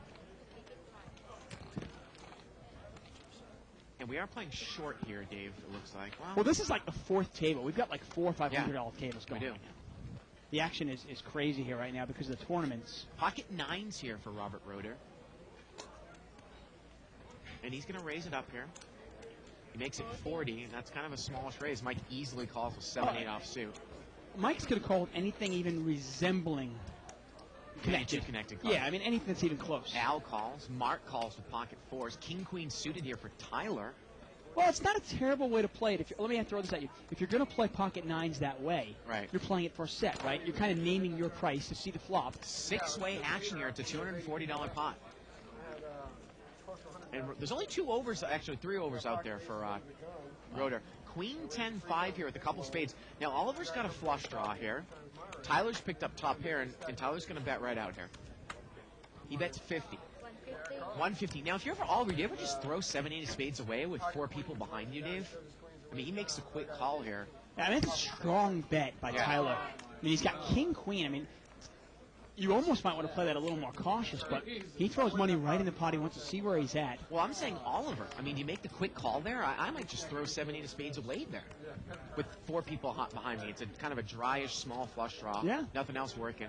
He's got kind of like a backdoor straight draw as well, but... Well, now that he's heads up, I get, you might figure, well, luckily for me, no one else is in there with the flush draw. This pot is over $500. Well, the turn's an ace. Now, can you represent the nut spade draw? I think you definitely can. It's just more difficult when you don't have it in your hands. Because how do you know Oliver isn't betting how do you know Tyler's not betting the nut spade draw? And he's going to take it down. Now, the other thing, too, that's interesting about that, Dave, is that if you just call there on the turn, right, and the river brings a blank, are you the type of player that will bet a low ace, the nut spade draw, on the river for value? And is the player you're playing against, does he identify you as the type of player that would just bet an ace there? Because if both those things, either one of those things are a no, you can't bluff the river there because he will call you with King Queen, I think, right? It's one of the reasons why value betting with your marginal hands gives a lot of value in different circumstances because it allows you to bluff more often. Because it allows you to get paid off more often also. Right. If you want to check out an article I wrote about value betting, you can actually go to Poker Babes. You can go to Shirley Rosario's site, poker-babes.com. And it's Value Betting by David Tuckman. Check it out. Let me know what you think about it. That's a great value bet if Oliver just calls there with the nut flush draw on the turn and he gets checked to him on the river and he bets and he gets a call. Now, Mike is going to make it 150 more here Out of the straddle out of the spot. straddle spot. After it's limped around, he's going to take it down. This is classic. Email here from Adam, and he goes, "Hey Dave, looking at those shoes, I'm starting to think you're serious about that thong thing. What a horrific visual I'm getting here." I did have one more question for you guys regarding the interview with Gabe Thaler on the circuit. Interestingly, he said that he prefers to buy in with a small stack, contrary to your and most others' opinions. Given your respect for Gabe, I'm interested in hearing your thoughts on this. Did you two ever discuss this in the past? Well, I got to tell you, I listened to that interview, and maybe I misheard it, but I didn't think that Gabe said he likes to buy in on the short stack at all.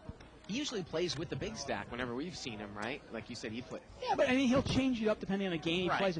But he was saying that inexperienced players should kind of buy in on a short stack. But I would be really surprised if he's got weak players that are deep at the table that he doesn't cover them. That would be really surprising.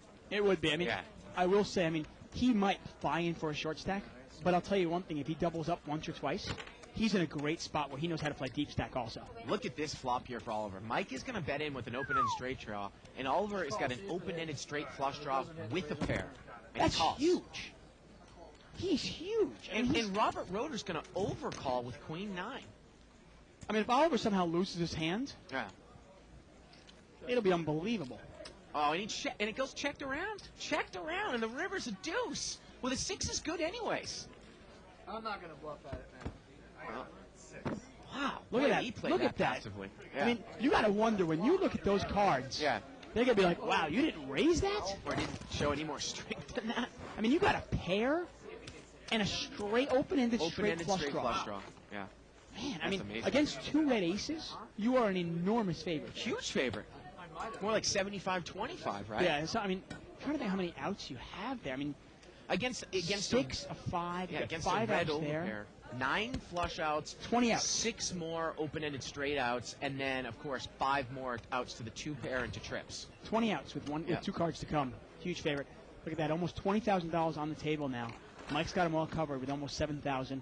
Walt and Al have the least amount of money, $800 and $900 only. So let's see how they're doing. Mike, as usual, at the top of the board here is up $1,900 very quickly. Oliver's still up $1,500. And Mark and Tyler are big losers, down $600 and $500 respectively. You heard 8 because I heard 8. And he put 8 chips out. You guys all heard 8? Yeah. And Roeder's up to some usual tactics. What's he saying? Well, we had a raise to 80, and Robert Roeder said he heard 8 chips. So he's trying to say that, oh, it should only be a $40 raise because the guy said 8. But who the hell ever says 8 at the table? How about 8 chips? What if they got thrown $800 chip? yeah. There's different chips on the table. Now, though. Al is just smooth call with jacks here. It was a raise with 9-10, I believe, by Oliver. Al checks. And Al's pretty much only got a bluff catching hand here, right? But it goes check, check. Now the turn's a 9. And Al's going to bet 200. 200. And what do you do here? And Oliver's just going to call. Wow. Well, this pot is quickly about $600, Dave. And Oliver needs just a 9. A 10 is not good. Yeah, because you got that higher pair on the board. Exactly. And you've got to realize that if Al has a queen, you're drawing dead. And in this case, if Al's got jacks or kings, only a 9 will help you. River's a deuce. Well, that's about it. Isn't that the most lovely card in Hold'em? And Al's going to put a little value bet in here. He's going to bet 200, and he's going to get called. Kind of a stoppish-esque block value bet. That's a nice value bet. It really Yeah. is. I mean, he probably could have bet 300 or 400. Yeah, 110, there it is. Al takes it How down. is Oliver still at $1,500? All I keep doing is watching him lose hands. That man has 10 whites. What are you doing? Just leave the money there. He owes me 200. That's all. Can you change it? I'd love to see Mike and Robert Roeder go at it verbally.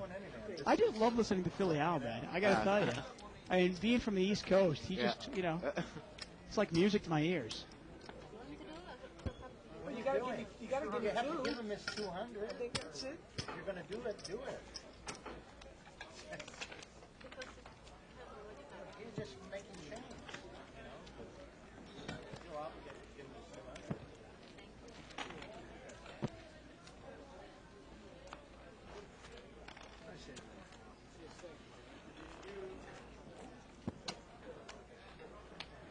But Button moves over here to Robert Roeder in seat 9. Interesting post here by Baron Vangertoth, and I want to get to it because it's exactly what I've been talking about. Pocket jacks again for Philly Al. This time he's in the big blind. Back to back here. Mike limps, and I assume that Al is going to raise this side of the blind. Yeah, he likes to mix it up sometimes, but this is going to be a raise spot. Yep. He's going to make it 75. Is Mike, and now Robert Roeder calls with the ace rag suited, and that's going to get Mike to come in with king 8. And Al's got a couple of overcards to dodge here. $250 pot. Well, good flop for jacks. Yeah, he's dodged them. Not a real draw-heavy board. See if he throws a nice, say, $500 bet out here, Dave. The only straight draws out there are, say, 4-5 or 7-8. And obviously the spade draw. He's going to bet 300. And that'll do it there. Post here by Baron Vangertoth. He says, Tuck, I don't mean to be a nit, but this is something you said a few times in the last few nights, and I think I'll comment on it. You said something to the effect that Corporation Mike's makes these negative EV plays. And EV, by the way, is expected value for anybody not knowing. He makes these negative EV plays. And he says, in reality, they're negative EV for you, negative EV for me, and negative EV for most people. But they aren't negative EV for Corporation Mike, as he's, well, just a machine. And with EV being entirely subjective on the individual, I think it's a disservice to Corporation Mike's game, which has gone blazing in the last month especially, to call his plays negative E when in fact they are positive EV for him, quote unquote. And that's what matters as he's playing his cards. And Baron Vangertoth, you are 100% correct. I mean, that's exactly what I was really talking about in a sense, where I guess to everybody else, he'll take the worst of it, where he's putting his money in pre-flop with almost the worst hand 9 out of 10 times. Right. But it's paying off like 100-fold because of his image and because of the way he gets paid off. Mike has made a $100 raise here, and Mark has called him with 9-8. Queen 6-4. This might go check bet. Oh, check. Interesting.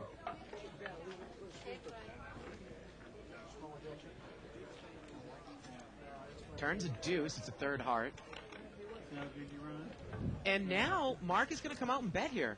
But he kind of sloppily bets it on the table there, Dave. And then he goes to fix it. Yeah, and that is a tell. I don't know if anyone caught that. I could see it in my action monitor here, but I don't think we had flipped over. But The sloppy throw is not necessarily Yeah. the fixing of it is the tell. I mean, Mike has absolutely nothing here. If I hit this, is it good? And he's thinking about making a move, though. Yeah. And it is good. Yeah. How about 10 high is good? It's funny, sometimes Mike even knows that he's making a negative EV play. In last night's game, he actually called Mo. He had king jack of spades. Mo had pocket queens, and Mo was pretty short stacked. I'd do anything for $1. Now, Mike had raised, and Mike had raised. Mo re-raised him with the queens. And Mike knew. He goes, you know what, I shouldn't be calling this. He goes, you don't have enough chips to make it worth it, but, I'm going to call anyway. Right. And that's all of it. It's kind of like, okay, I'll take the worst of it here, but it's going to enhance my image. Button moves over here to Walter in seat 3.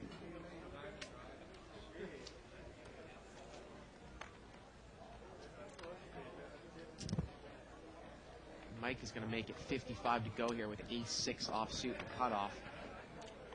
Now Walter's going to call. He's got pocket queens. I'm really surprised he didn't re-raise there. Unless he thinks, don't you need to drive some of the people out of there? He did not re-raise? He did not re-raise. He just smooth called. Maybe he was trying to trap Mike a little bit, but still. But a $40 bet is that's going to invite people in there. $55 raise. Okay, so, still. Three-way action here.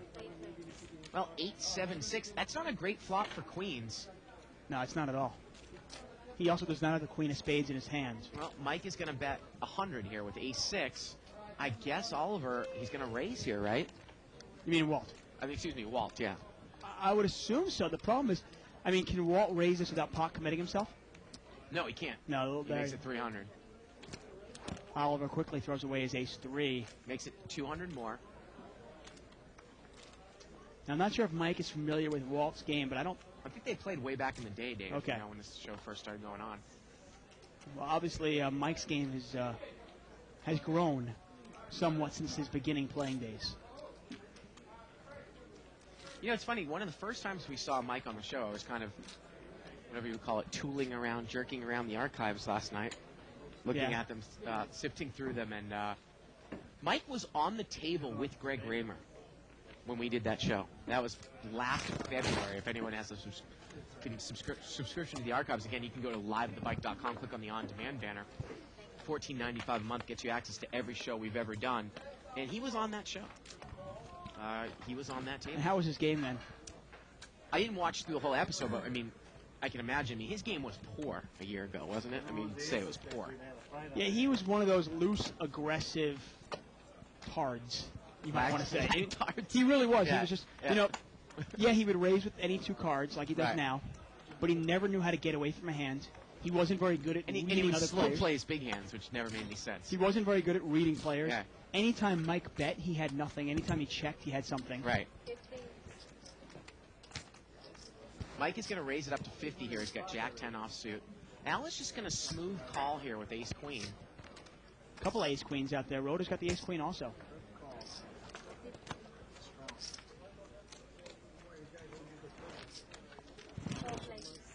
And we're going to see four-way action here. $200 pot. And look at this trip 10s, and I guarantee that Mike is going to bet this if it gets checked to him.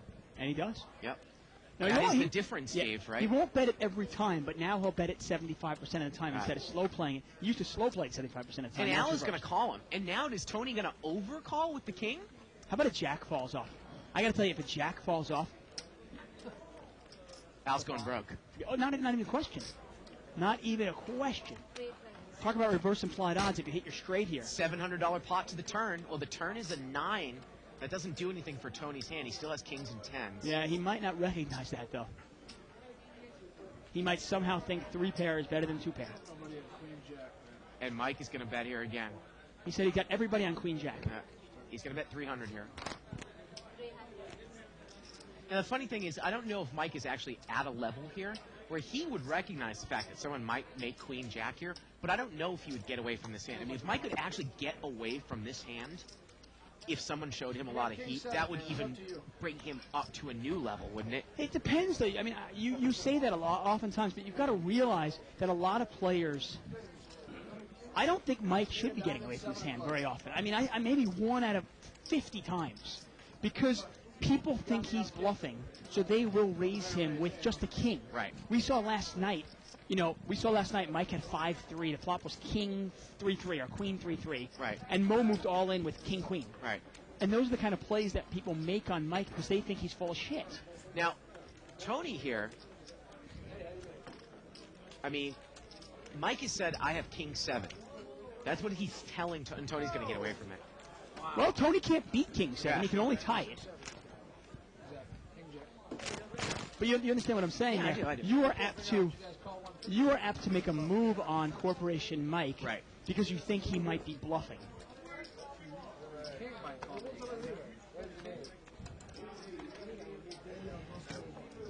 Now, we've seen him make some big laydowns. I mean, we've seen him lay down jacks pre-flop to say Allen's limp 3 raise. But I would challenge, I mean, there aren't that many players that lay down trips regularly. You never played with me before? Kings are nuts. I'm watching you every night. Button's moved over here to seat 5.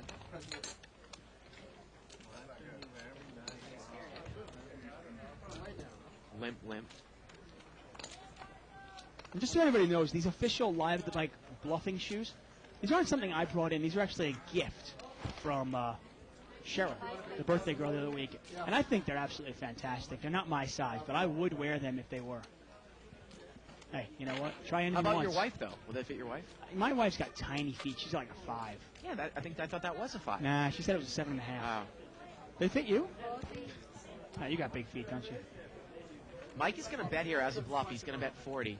And this is the dangerous thing with Mike now is he would bet a queen here also. Or We just saw him 6. bet trip 10s. Or a club draw. Now, no one has anything. Or He's nothing. going to take it down. Or nothing. Yep. And Mike never lets his foot off the pedal. He just Yeah. keeps pushing and keeps pushing and keeps pushing. And basically by doing that, he's forcing you to commit a lot of chips if you want to fight back at him. Email here from Sammy says, my rating for Mike would be a +3. Any gaming interest becomes juicy as at least half the players at the table gamble more or become tilt-ish. That's a But good I point. wouldn't mess around with Mike unless I have a big hand. So it's not necessarily that he is a +3, but he's +3 for the game, and that's the point we're saying, right? Well, he almost adds +1 to everybody in the game. Right. Yeah, right. So I mean, you can make an argument that Mike is actually like a +6 to a game, or Yeah. +5 to a game, but he might actually be a -2. Five-way action here. 9-4-6 with a couple clubs. Open-ended straight draw for Oliver. And Tony's going to come out and bet 40 here with second pair. I got to tell you, a red 3. Well, it's not going to happen. Rotors throw away the 3s. I was going to say a red 3 on the turn would really get fireworks. And Mike calls here with ace-deuce. You got to think he's setting up a play, maybe to represent a club on the turn. Well, he's got the ace of clubs in his hand, so Exactly. he can represent it. Three-way action here, and the turn's a jack. Let's see if Mike puts the pedal to the metal here. Check, check. No, he's going to take the card. And the river here is a 7, and Oliver looks like he is backed into the best hand. Yeah. And is he going to put out a little? Well, he puts out a $100 kind of a blockish bet. Yeah.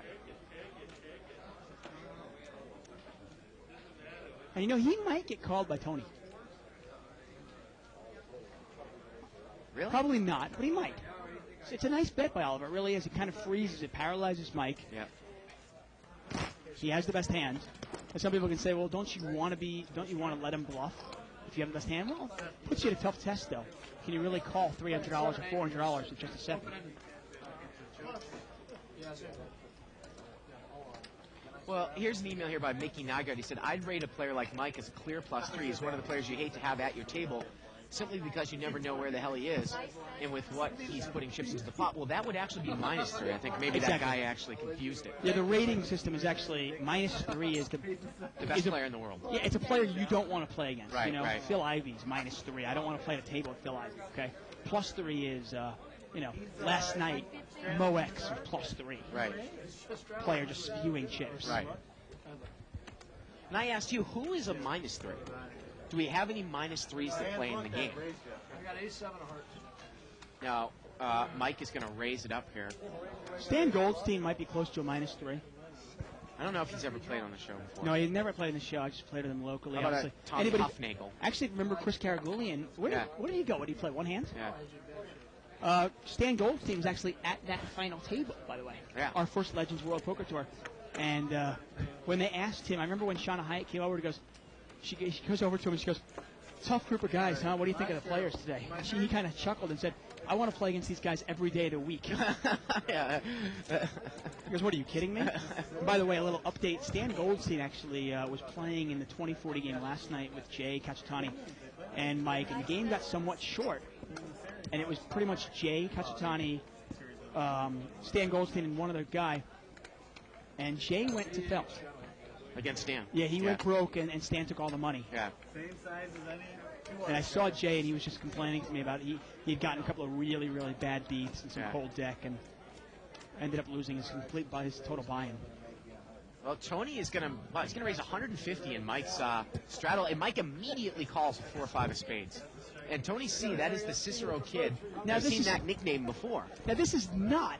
I mean, for nobody else in the world is this a positive EV play. You're calling 150 to win what? And look at this Look at flop. this. He's got an open-ended straight draw.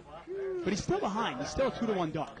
Well, the question is, though, is Tony C willing to put all his money in with kings? A bet here and a quick call by Mike. And this spot is quickly $600. Tony doesn't have enough money to get away from this. Turns a queen. Check, check. Mike took the card, and the river's a 6, and he gets there. Oh, my. Check, check on the turn. Oh, my. And I got to tell you, $600 pot, Dave. Tony C is going broke. Tony C is going broke. Let's see Guaranteed. if Mike overbets this pot. Let's see How what's much money gonna does happen Tony here. C have left? The pot is already like $800. 600 bought. 600 he's only got. Yeah, and he's going to put it, and Mike's going to move in here. He's going to bet 300. Mike is going to push in. He's going to raise with a bunch of white chips. And Tony calls, and Mike has got the money again here with 4-5. Wow. And Mike That is breaks. a $1,500 break there of Tony C. This is kid Was it there. 1,500? Yeah, he bought him for $1,500. You know, you just wonder though. Okay, so you're literally calling a $150 bet to win 1,500.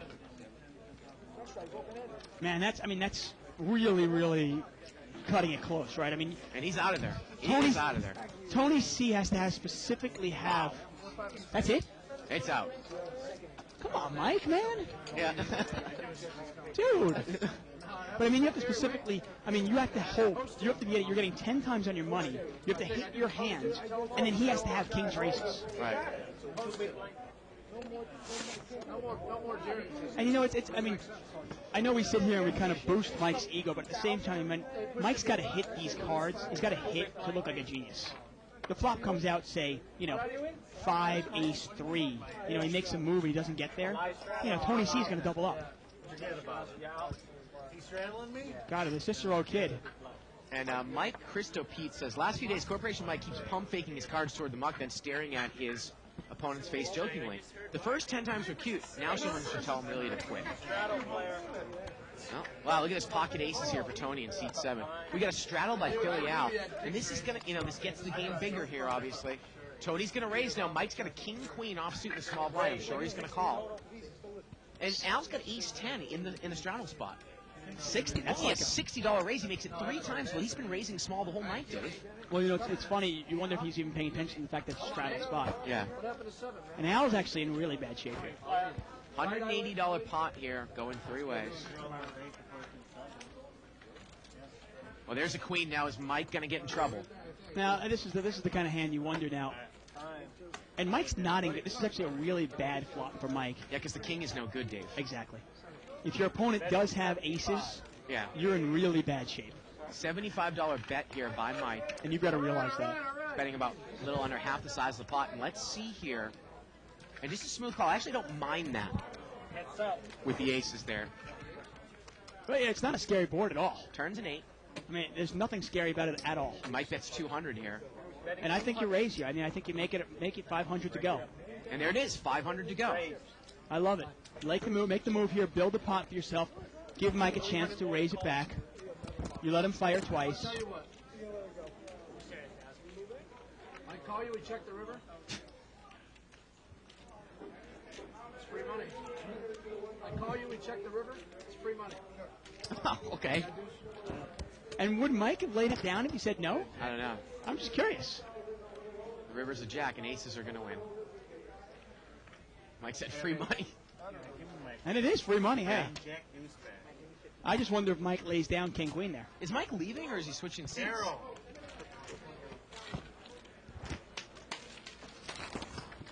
The word is that he's leaving the game. What is he going, a 10-20 game? Ronnie, ask him where he's going. How many people are leaving the table? Fill me out. Small blind, the button. Roder's like, how many people are leaving the table? Deal me out. I'll break the game. Oh, man. Now, seat 1's an interesting player. We've had him on the show once or twice. And Oliver's gone as well. Oliver's going to $1,000 game. Yeah. We have a 10-20 game opening up on the Work side. your magic out there, Ronnie. Raising no matter what I get, I'm so pissed. Going to play a little bit short here. Yeah, we've got about an hour left in tonight's show. Corporation Mike comes in. No offense to Justin Doyle. He's emailed us, why is Corporation Mike called Corporation Mike? He might not have heard. How many times, man? Hey, you know what? Until you put it on the website, stop crying. Who's going to put it on the website? Justin, okay, anyway. Corporation Mike, we have a don't go over it again. You know what? These are our fans, okay? Mute my headphones, please. I tell you, no appreciation whatsoever. Queen 5 deuce here. Robert's going to bet with the 5. Ace 5, he makes it 30 to go. Anyway, there's a corporation. We have an Asian side. It's Asian gaming. We have blackjack, California blackjack. We have Pai Gow, games like that. But in California, when you play blackjack, you're not actually allowed to play it against the casino. Right. You have to play it against other players. Well, the corporation, quote-unquote corporation, actually will take all bets. So let's say you want to play $500 blackjack, they'll take that bet because the casino's not allowed to. And Corporation Mike, his mother actually started this here. Well, and she runs it, and Corporation Mike, obviously, he runs it over there on the Asian side gaming. Well, Roder bet, and Tony C raised, and Roder called. And now Robert's going to check here. Betting 100. Tony C is going to bet 100. Oh, excuse me, that's not Tony C, that's Ed. And he is going to take it down. So I hope that helps you out. Thank you. Small blind, the button, please. Yeah, Tony the Cicero kid. He's an accomplished tournament player, right, Ronnie? Yeah. He lost one hand against Mike, and he was out of there. There you go. One hand. Yeah.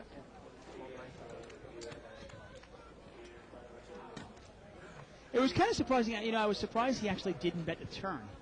Yeah. He tried to play it tricky. He tried to trap him, you know, and he got trapped. Obviously tough to put opponent on 4-5 when you raise it up that much. You know, he might not be familiar with Corporation Mike, and he might be actually putting Corporation Mike on, say, Ace-Queen or King-Queen, thinking, okay, I'm going to trap this guy. But even then, though, I still want to value bet there. You got to realize on the river, he only bet 300. And let's say Corporation Mike's got King-Queen there. Corporation Mike just calls him, and you don't make the maximum. Now let's say you bet 200 on the turn, and then you can bet 500 on the river. Well, then you actually double up with your kings. You got to build that pot if you want to make more money. 9-6-5 here on the flop. Checked around turns of 4. And now Mark is going to bet 50, and Tony's going to call. I want to apologize to Justin 15, for my excuse me. arrogant co-commentator here. We do appreciate your emails, River here is a 6, and Mark's going to win this one with a 4. regardless of what he says. Yeah, hopefully that will go up on the website someplace, too. I don't know where we're going to put it, but maybe CNL's live at the bike, right? Yeah, no, I mean, that's the question that we get the most. And just as this game changed, turned upside down when Mike came in the game, once again, the game turns upside down again. And, you know, everybody's obviously looking, wow, Mike's a machine. You got to remember also, Mike is catching. I mean, think about it. He had a spade draw. He hit a spade draw. He had a straight draw. He hit a straight draw. Okay? What else did he have? He had ace-3 against pocket nines. He hit his ace. You know, And got yes. paid off. Well, he's always going to get paid off, but he has to hit those hands. And every single time, he's a 2-to-1 dog. Right. And he hit all 3. So, on a normal day, he's only going to hit 1 out of those 3 times, not every time. Looks like Mark made a raise here with Jack 9 of hearts. And he's got re-raised here on the button with Ace King. Well, hopefully people on the floor realize that this game looks like it might. Al is looks like he's getting up here, Dave. I think this is a perfect situation for me and you to play heads up. I'm just saying they started another game that took 2 players away.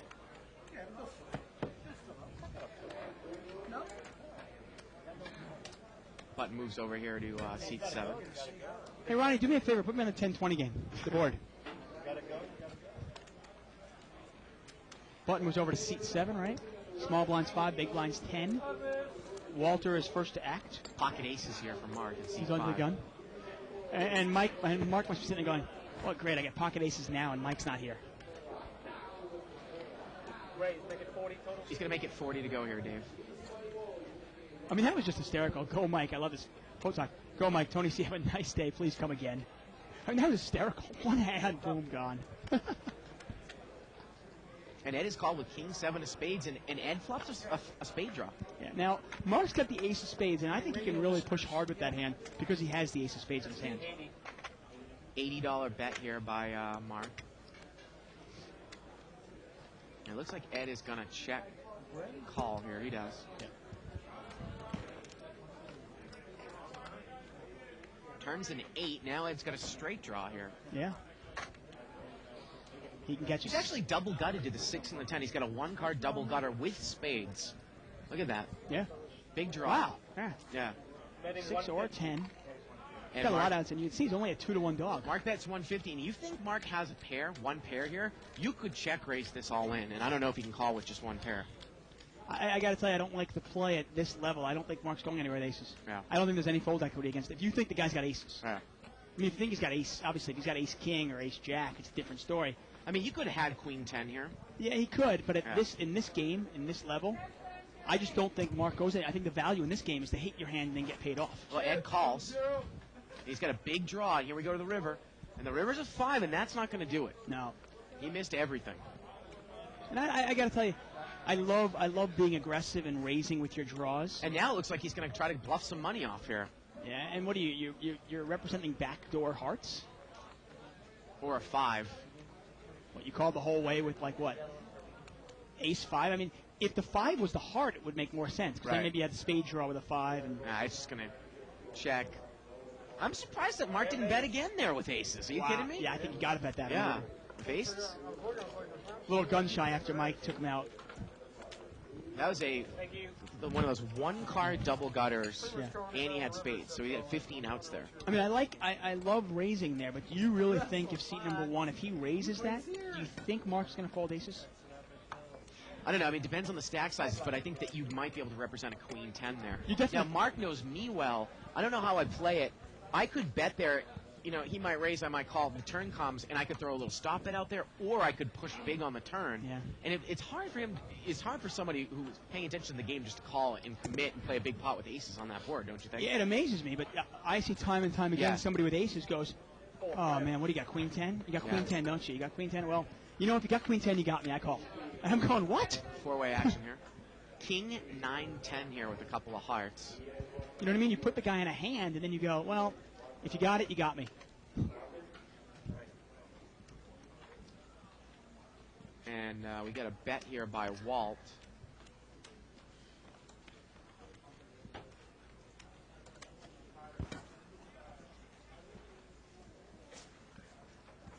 And A little short here tonight. he's going to take it down there with a bluff.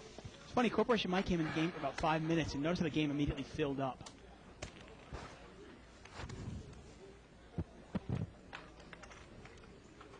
Thank you.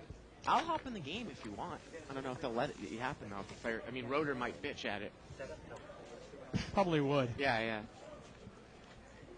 I mean, if there's going to be one guy that's going to object, it's definitely going to be him. Oh, he'll go into a whole, what, you guys are going to watch us play Right, for 2 hours and then right. come in the game? Yeah, it's Yeah. not even worth it. Yeah, now he's getting up to make probably kind of a point. Yeah. And I don't know if this game is necessarily here. Well, we got a little setup going on right now. Yeah. I'm getting a new player setup? coming in. You know, it's funny, too, that back to this Connecticut rule of, like, you know, no more than 50 points. I couldn't believe it. Just to refresh everybody's memory, refresh what I was saying. Connecticut Sports Board or whatever has come up with this rule, this ridiculous rule, where if a football team, a high school football team, beats another team by more than 50 points, it is an unsportsmanlike conduct penalty, and your coach will be suspended the next game. Utterly ridiculous. And the only thing I kept thinking about, I'm going, one of the reasons they cited was they said young, impressionable men in high school can be embarrassed very easily, and we don't want that to happen. I go, so what do you want to happen? I go, you don't think it would be embarrassing? Let's say I'm down 42-0. I'm on a football team, right? We're losing 42-0, and my opposing team, the team I'm playing against, kneels down the entire second half. Right. What, that's not embarrassing? Yeah, yeah. Or just like runs it off tackle and like with their I used fifth string running back. We used to, when I was playing hockey, you know, occasionally you play a team that's really bad or much better than yours. And I actually thought it would be more embarrassing. We actually played in a game once where we were losing like 12-0 in the third, and we were playing a team from Russia actually. Yeah. And we were losing 12-0 in the third. They were that period. much better than you They guys? were just phenomenal. They were absolutely phenomenal. And their coach's rule was they didn't want him to score anymore. Right. So all they did was skate circles around us and pass it around, which was so much more embarrassing because we couldn't touch the puck. Yeah. I would have just rather them score, you know? So it's like, okay, we got outshot like 60-6, you know, and we couldn't touch the puck in the third period. Raise here by Tyler with the 8-9 offsuit. I tell you. He's going to take it down. Well, the other thing, though, too, is you're right. Like, if the coach gets penalized for an unsportsmanlike, if they score, they can't even run running plays. Because if you're going to run a running play, so what? The guy's not supposed to try to break it out through the middle? Right. Well, Yeah. Obviously, and then you're also going to get injuries because now players aren't going to be playing hard in the second Right, half and they're of the just fourth kind quarter. of, yeah. And I was even thinking more. They were saying, one guy was saying, well, they could just run up the middle and kind of just get 3 yards at a time. Yeah. I go, well, that's really nice. What about the second string wide receivers? Right. They never get a ball passed to them. Little $20 raise here. $20 raise with ace deuce offsuit. And this is like a limp. And I'm surprised that Roeder just calls here. I would re-raise there with ace queen. Someone raises it to 20. That's a limp to me, Dave. Yeah. I'm going to open raise with my ace queen. Yeah, I don't like that at all. I want to see where I'm at. Yeah. Five-way action here. 3 of the aces are dead. Well, how about ace jack? Anybody got that? Nope. How about bottom 2 here for Walt with queen 10? Okay. It's not a great flop. I mean, if there's ever a flop where you're scared when you have 2 pair, this is the kind of flop. But he's on the button. It's check to him. Why not bet it? 75. He's going to bet 75. And I think this is an easy laydown for Mark. I got to tell you, this is an absolute naked straight draw. He's open-ended, Yep. but there's 2 spades out there, and if you hit it, it's very obvious. And he gets away from it. And if he actually hits the 9, it could be theoretically reverse implied odds if somebody had ace-jack already. Those are the kind of draws you really don't want to go for. You want to go for draws that are well hidden, where you're going to get paid off. Because unless you're Corporation Mike, you're not getting paid off on that hand. So anyway, if you're from Connecticut, defend your state, because Connecticut is now my least favorite state in the Union. Well, it's the insurance capital of the world. Insurance company capital of the world in Hartford. Stick it up your ass. I mean, this is ridiculous. I can't believe it. You weren't a big fan of the old school Hartford Whalers, which are now the Carolina. I used to love Connecticut. I was actually thinking, you know what, if I'm ever bi-coastal again, which I'd love to be, I was thinking, okay, I could buy a house. Now you're not going to. I could buy a house in New Hampshire, Connecticut, somewhere. Connecticut, forget it. Not a chance in hell. Do you remember the By the way, Foxwoods sucks ass. How about Mohican Sun? They suck too. Too many stud players around. Oh, Jesus. I hate it. You can't drink also. They have you can't get alcohol after 10 o'clock at night. We got a raise. The Patriots aren't Connecticut, Isaac. Give me a break. We got a raise here by, oh, please. Just because they're called New England doesn't mean that some douchebag from, Connecticut, 40 miles out of New York is going to root for the Patriots. Right, they play in Massachusetts, don't they? Yeah, they play in Foxborough. Thank you. I know the name is New England. I will acknowledge that, but please. They don't represent 9 states. Oh, of course, they're winning Super Bowls. Everybody from Connecticut's like, oh, yeah, I'm a Patriot fan. Right. Bud moves over here to seat 5. I tell you, Connecticut's getting a new butt of all my jokes. Fold it around here. This is an interesting email here from Richard, who says he's a dealer. That's Photalk on 2+2.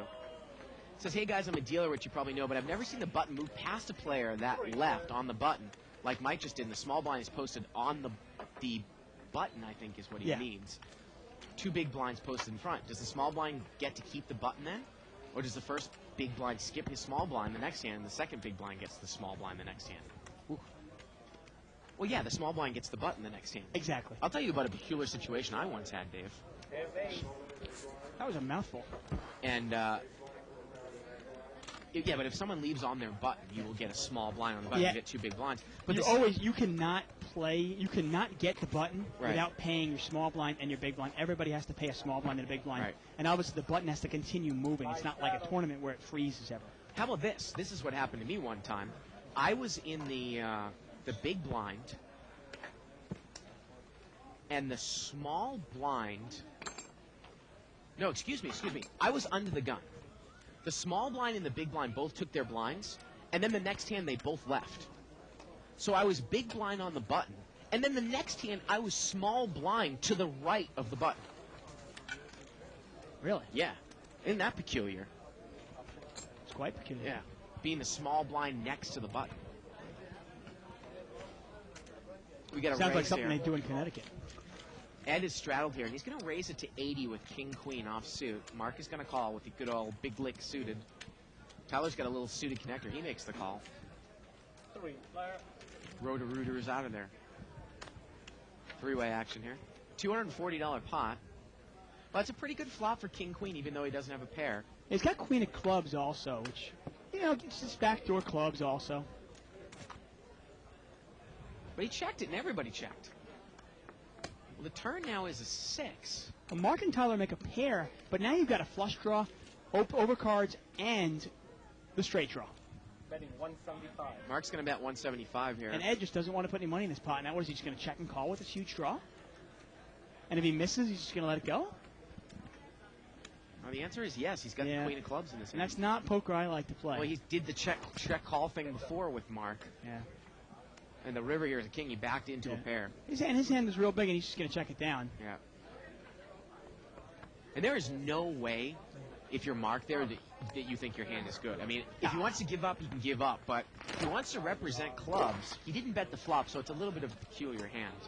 I got to tell you, if I was Mark, it's easier because we see the cards. I might fire there. You've got Tyler to your on the flop when it gets checked to me. I've got a hand which is a gut shot, but Tyler is pretty tight. The guy who's raised out of the straddle checks. I don't think that that's a board that you check a set of jacks or a set of tens or an overpair, is it? No, 10-7 with 2 definitely not. clubs. definitely I not. think you could bet and maybe take it down right there. Now, in that case, the guy would have check called, I guess, with Yeah. the king-queen. Well, oftentimes you can be paying attention. If you're paying attention to the players, you can see how either interested or disinterested they are. Sometimes players are almost mucking it before you've even acted. And if you see that, you can put a bet in there with almost nothing. Yeah. Four player. I'll tell you another thing. I'm not sure if it was Connecticut that did this, but I'm just going to claim they did. You know how they banned, like kids in high school now or kids in, like, elementary school, they don't play dodgeball anymore Really? because it might hurt their feelings? Limped around on the flop. Turn here is a 10 of clubs. Checked around on the flop, checked around on the turn. River's a 3. And obviously the game dynamic has really changed here now. Oh, yeah, this is a very passive game now. Yeah. And obviously it's not playing big at all. No, not at all.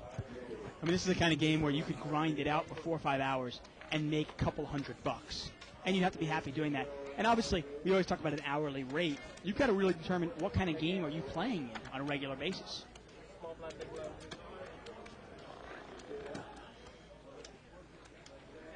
Small blind. Email here from Mike. He says, I don't like the way that Bart pronounces the word Oregon. Yeah, that's what did you I did say? last week. Oregon? You do it all the time. Oh, It's Oregon. Oh, okay. I didn't even know that, actually. Well, Lived in this you're country always butchering people's 26 states or years. people's last names. Is that a Boston accent thing to say Oregon? No, that's just you, Bart. Oh, okay. Limped around. Water. Yeah, water works. That's Yeah. fine. Betting 30. Yeah. Tony is going to bet here. He's going to bet 30. It was limped around. He's got 5-6. He's got the best hand. Well, actually, you know what? Joshua's got the best hand, but he's not going to get involved.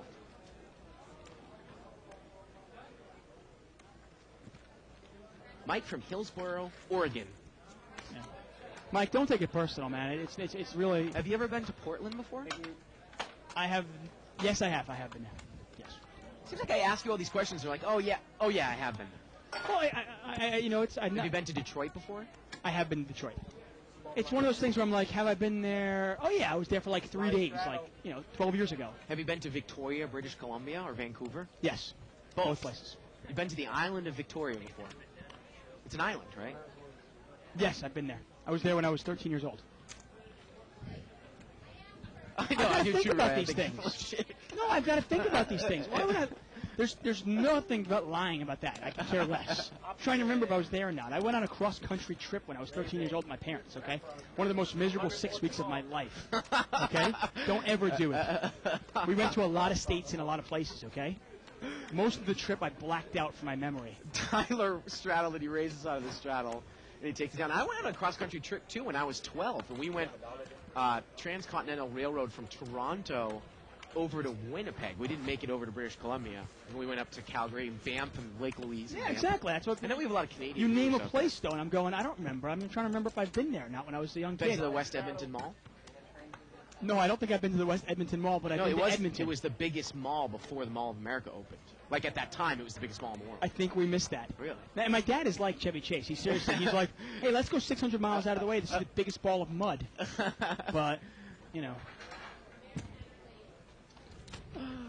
we know, Ronnie. We know. Heads up. Limped around here. Set of 10s here for seat number 1. And normally that's a pretty good flop because you'd think, okay, well maybe somebody's got an ace here. Ace 10-4 with a couple clubs, and he's going to bet out. He's going to bet. Really no reason to slow play this. He bets 50, and he's going to take it down.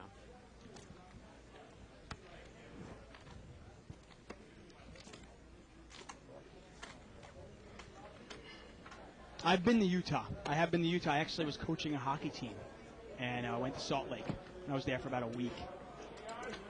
Spent a week in Utah. There's only a few states I haven't been to. Yeah, me too. I actually never.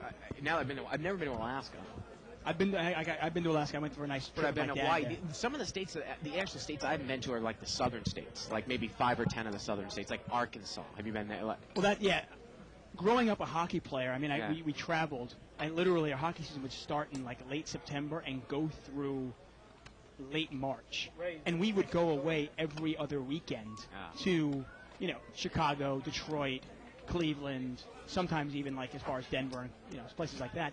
So we got to see a lot of the cold places in the country. Mark, he raised it to 60. Rotor call with the ace-jack. He's dominant. And Joshua's in there with deuce 7 suited. And there's the ace. Well, it's all diamonds here. I don't know if Robert that is going should to save continue Robert. on. That really should. Top 2 here for Mark. Not a hand to slow play. No, definitely not.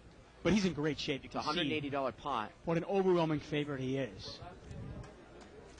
Betting 160. And he's going to bet 160 here. Is Robert Rotor going to continue on here? Robert's drawing. He's drawing dead to running jacks, or some sort of running straight cards. He's asking Mark how much he has left here. Are you kidding? Well, Mark, I guess Mark's got about 800 left. I mean, you really want to commit with this hand, and he calls. Wow. I was wondering. This is the problem with Robert's game. I was really wondering. We've seen him commit with top pair so much, and I was wondering what he would do if he had top pair, no kicker. In this game, he doesn't even. He has a jack of hearts in his hand. Heads up. And we're heads up here, and this pot is over $500. Oh, look at that. The turn's a 10. Is he going to represent though? He is. He's going to try to represent this. Watch. And is Mark going to make a crying call? He's going to bet $300 into about a $650 pot. Would you ever call one time here? He folds. Wow. He shows the ace-queen face up.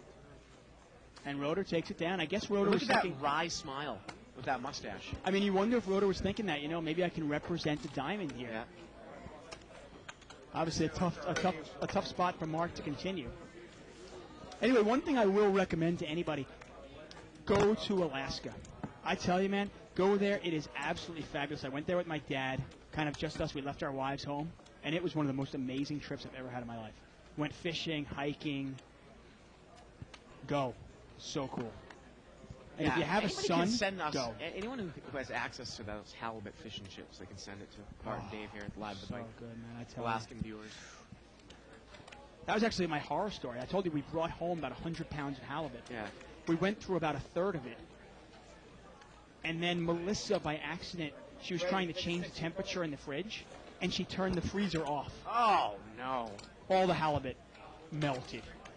Oh, she felt so bad. I couldn't Tyler even get raised mad. there with Ace King and Diamonds. He took it down. I mean, how much is halibut a pound? Like $12? I mean, it might be cheaper up there, but Yeah, it's cheaper up there, but yeah, it's Yeah. probably 12, 15. Actually, no, it's probably like $15 a pound in like Whole Foods or something. so it's like $1,000 worth of fish, right?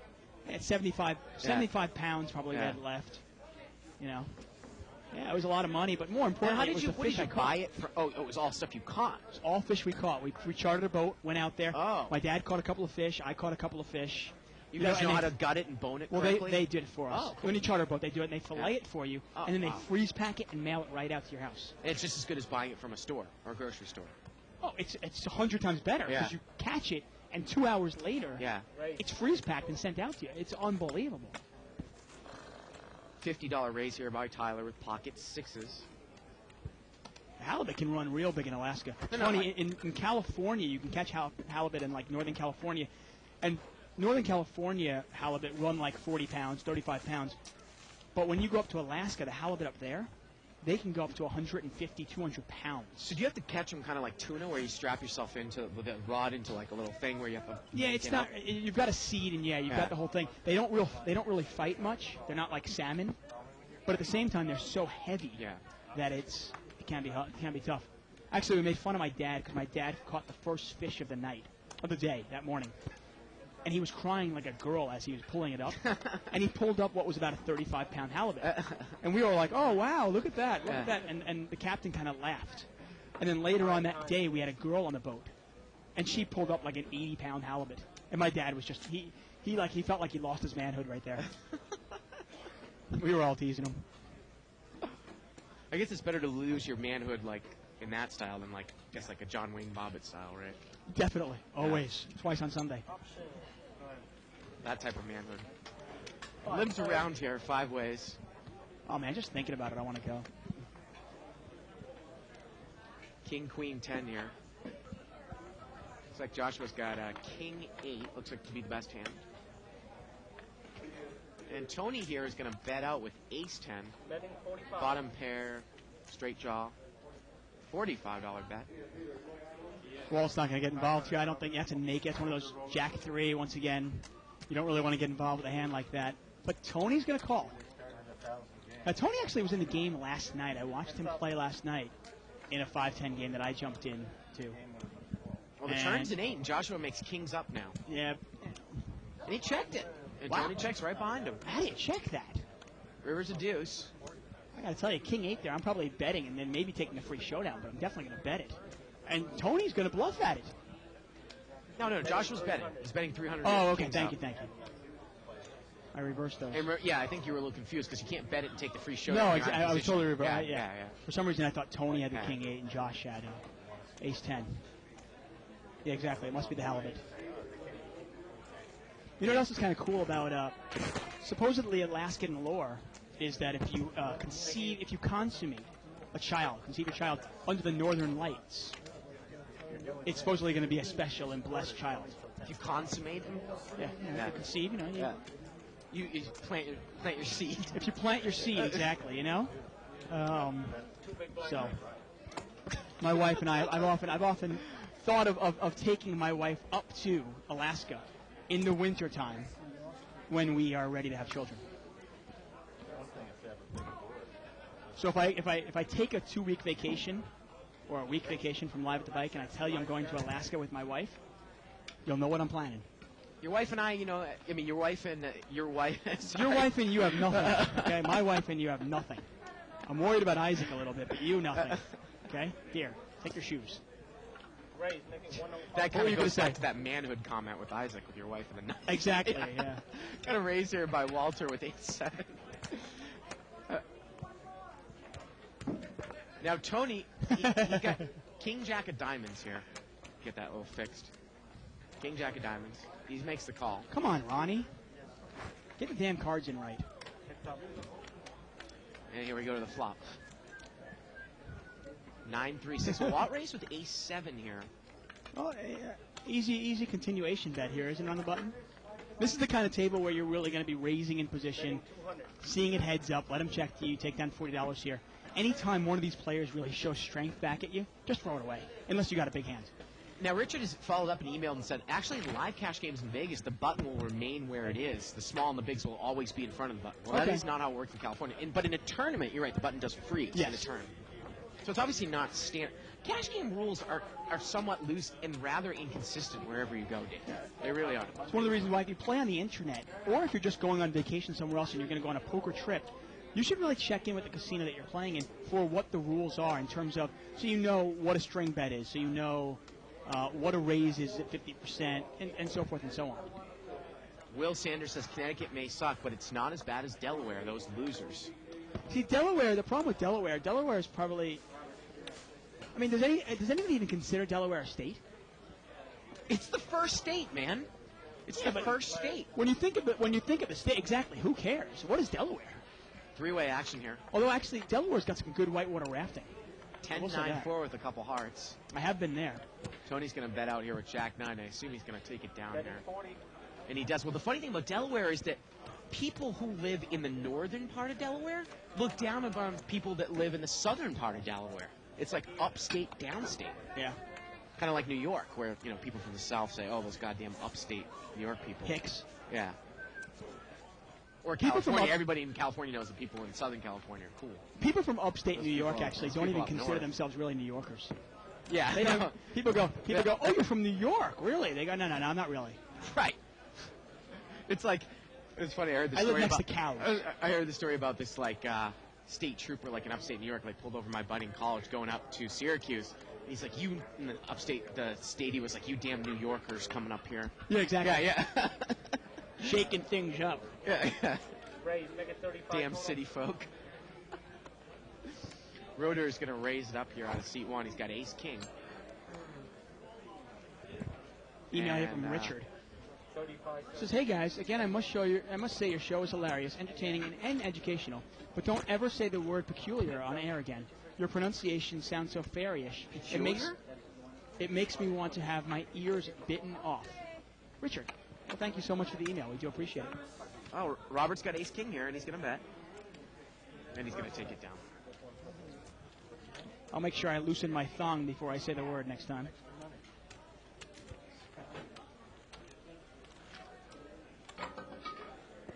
Oh, perfect. Here it is. We got a post from David Gladstone on Connecticut football. Hopefully this is getting enough negative press that they'll scuttle this ridiculous rule. Eric Casillas on ESPN Radio came up with this scenario. 49-0 game, team trailing is deep in their own territory and punts. Fourth stringer breaks through the line and blocks punts out of end zone for a safety. The team now leading has to intentionally let the other team score. Right. Also, a team leading 44-0 who scores a TD would have to intentionally take the extra point. There is so much wrong with this, it truly isn't funny. David's right. Let the game play out. It's much less embarrassing than having to see another team alter its play to save your feelings. Well, a team leading 44-0, I guess Connecticut's about five-point touchdowns. I tell you, it just goes with what's going on in the world today. We are so goddamn politically correct. It's ridiculous, okay? We're so scared to hurt anybody's feelings. Just look at that part. We had a raise here by KH, who's the new player in C2. He's got pocket 7. I mean, I just find it would be so refreshing if somebody was just honest.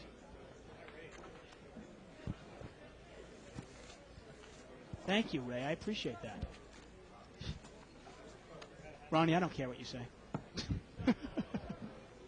See? Honesty. It works fine. Mike from Hillsboro, Oregon says that at my casino there's a 3-5 no limit and a 5-5 no limit. And the 5-5 game is so much bigger just from $2 more in the small blind. Any real reason for this, do you think? I know the small blind, big blind, same amount as an action builder, but any other reason? Well, yeah, I'm sure there's probably the 5-5 blind allows you to start with more chips, right? Well, that, and you imagine the bigger players that want to Right. play bigger Right. and gamble more are going to play higher limits. Yeah. And the people that are a little more scared or a little more, I don't even want to say scared, but people with smaller bankroll are going to play a smaller game, thus playing small. But again, though, we talk about how a no limit, the blind size really does not define. No, of course. The blind has nothing to do with it. Yeah. It's who's playing in those games? Raise here by Tyler with king, queen offsuit to 50. I mean, is a 10-20 game that much bigger than a 5-10 game? Well, it is, but not because of the blinds. It's because who's in the game and how much money each person has. Yeah, right. Got about 30 minutes left in the show. Sure, plenty of stuff for us to rant and rave about. I tell you, where else can you find such a wide range of topics than our show? Poker, sports, Alaska. You name it, we talk about it.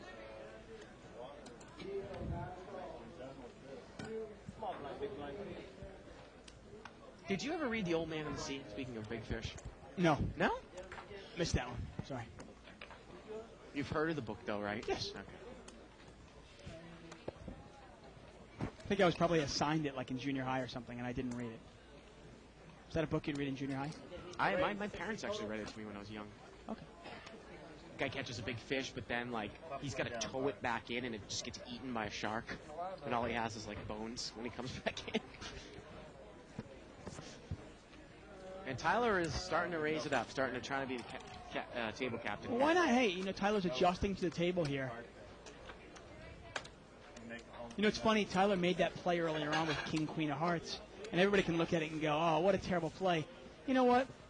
You really can't judge a play by its results. Now, in that case, we were talking about it where I would have liked him to have the nut flush card in his hand. But at the same time, if the play works, we're all sitting there going, wow, what a play by Tyler.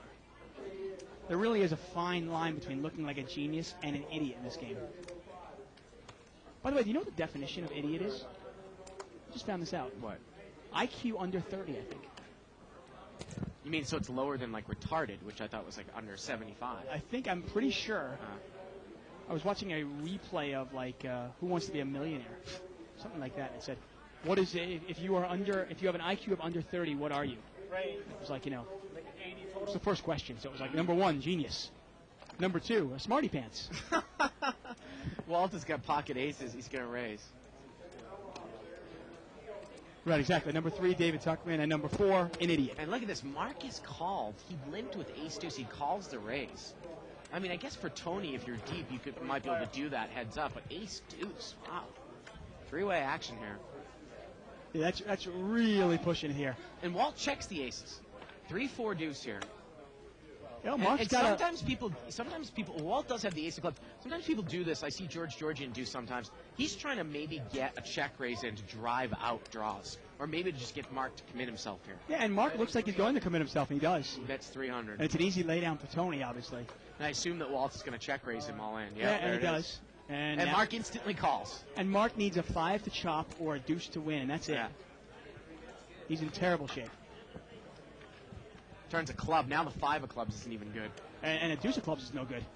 And Walt makes the nut flush. Yeah. Mark, that 7 of clubs killed so many outs, it was ridiculous. And I think Mark is heading Yeah. off. And that's what happens. One mistake begets another mistake. You know, you make a bad call with ace deuce. And I know Mark watches this show. We're friends with him. And he always asks us for advice. But, you know, you make a bad call with ace deuce offsuit.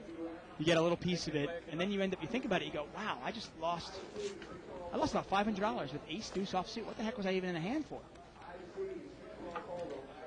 So you actually played like hockey in the Ozarks? I think I played hockey pretty much everywhere. I just gave you the thumbs down. The Ozarks. Isaac's not a big fan of the Ozarks. Yeah. Now Isaac is he has been in all the southern states. I think he actually grew up in like Tennessee. He did indeed. It's funny, he grew up in a place called, he told me the story a while back, I think it was called the Farm, if anyone's familiar with that, if you actually Google it. It was kind of almost like a real-life, like, cult? No, it was like a real-life communism experiment, like a farm community where they didn't use monetary money and stuff. David Koresh was his I don't think it was like that. his father's leader. Button moves over here to Walter. Lived around here. 5-way action. Jack 9 here. Well, Walt's got 2 pair, and he is good. 2 people have queen 10s here. 2 people are open-ended. Walt does not bet with queen 9 on the button, Dave. Turns a deuce. Did you tell anybody about our you versus me when we both turned the nuts yesterday? I didn't tell anybody that. Now, Tyler bets 50. Robert Roeder calls. And I think if you're Walt, you could even raise here and then maybe even just take a showdown, couldn't you? I always Probably. like to raise when somebody calls. And now you got 3 people in between. Yeah, I mean, well, it's a raise or fold situation. And he folds. And I don't mind that at all. Yeah. I really don't. I mean, you have to think maybe somebody is sandbagging a jack. And the river's a jack, and you know what? Tyler is good here with a deuce. And look at it, he proudly says full house. And he's not lying. And I don't mind, I really got to tell you, I don't mind folding queen 9 there because I think there's only 2 ways to play the hand. One is to raise, and one is to fold. And if you raise, you're committing an awful lot of chips, and if somebody's sandbagging a jack, you're just giving them money.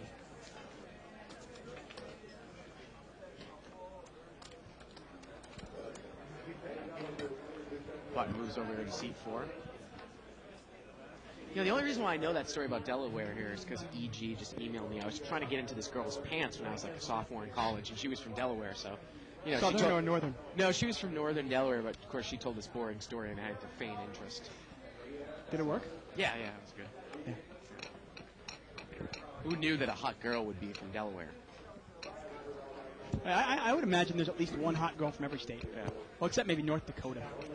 Oh, those are some of the good ones, man. Up North in like the Dakota's Swedish being, like- country, like that's being, like, Minnesota. abandoned. No, Minnesota, North You Dakota. can't compare Minnesota to North Dakota. Minnesota's got some big cities in it. North Dakota, what does North Dakota have in it? Fargo. That's it. A little bet here by Tony with King. KH calls with an ace. River's a 10, one-liner to a straight, but the ace here is good. Check, Yeah. check, I assume. Anyway, I like that. I cannot believe Live at the Bike somehow got on the subject of Delaware. As a former resident of Delaware, I have to say Bart is right. Us upper Delaware, what did it say? Upper Delaware. I can't read that. Denizens? Does that mean Delaware? I don't know. I think he means citizens. Okay. Yeah. Call the southern part the slower, lower Delaware. Yeah. I hypothesize, given infinite time, you will talk about absolutely everything on Live at the Bike. And I hypothesize you are probably correct.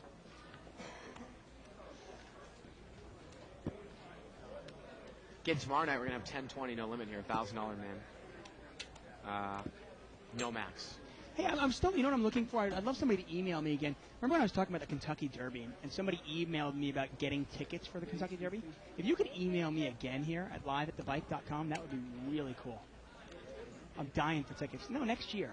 $50 raise here with pocket eights. Oh, and Evelyn, can I have off for the Kentucky Derby next year?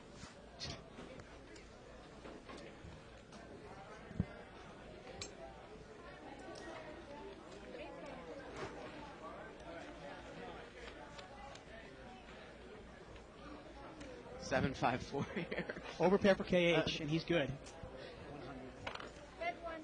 He's going to bet $100. He's going to put some heat on Joshua right away, and I don't think Joshua can call, but what do I know? He calls. Well, he's got a backdoor spade draw, plus he can catch a gut shot at 6. Actually, the 6 is garbage, though. 6 gives KH a straight. Well, now KH makes top set here. It is a one-liner to a straight. And you know what? I don't think you want to see the 8 there. Because, I mean, isn't it... No, you've got isn't almost... it, like, logical that the guy could have called with a 6 here, an open-ended straight draw? And it's surprising bet here, I got to tell you. He's putting money in where he's pot committing himself. Right. Where he can only be called by a 6. Right? I mean, if you had bottom 2 here, you got to look at it like... Look at that look by Joshua. Joshua, the poster boy for Live at the Bike. $150 bet here by KH. You're right. I mean, he is kind of committing himself. Well, I mean, you think about it. You go, what do you put your opponent on? I mean, I guess you can't. I guess you can get called by 8-7, but what are the odds that's the case ace out there? Right. I mean, I guess you can get called by 2 pair, but remember, he didn't raise you, and the river actually would have been a 6. They would have chopped it up. What a bad beat that would have been. But there are times where a card comes where you almost have to check, either check fold or check call if you think your opponent is bluffing, because there's no value to betting. Oh, this is great. What's this headline here? Yeah, Pushing. I don't want to get political, but I laugh at that. Talk about the understatement of the year. Yeah. Bush and Blair actually come out and say, the Iraq War, quote unquote, Iraq War, not as smooth as hoped. Yeah. There you go. Tyler's going to make it 50 It's classic to go. understatement of the year. I mean, this isn't what they planned. Jeez. Robert Roeder calls here with pocket 6s. And Tyler is heads up with Roeder. Queen 8-2. So Roeder's got the best hand here, but again, probably play this to hit a set. I mean, will you continue on here with pocket I 6s? probably bet right into it. I got to tell you. And he's got to check raise him, Dave. Well, I don't like the check raise. I don't want to commit more chips. I don't want to commit more chips with a hand that could be beat, because if Tyler's got ace queen here, there's nothing to stop Tyler from just smooth calling me. And then what do I do on the turn? But I bet right into him with my 6s, which is the same thing I would probably do if I had a queen. Really puts Tyler in a tough spot if I bet right into him. I'm forcing Tyler to raise me if he wants to continue.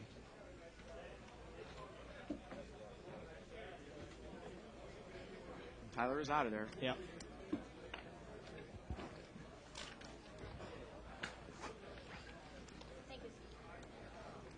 It's one of the reasons I'm not a big fan of the checkers. I mean, I was talking about the hand earlier. We talked about that hand where I had flop 2 pair, and a gentleman had overpair on me, and he check raised me, and then the turn came in, and I guess he didn't know what to do then when I called his check raise. Right. He was like, oh, shoot, what do I do now? I wasn't planning on that. Right. Deuce 3 of clubs, huh? Hey. Service.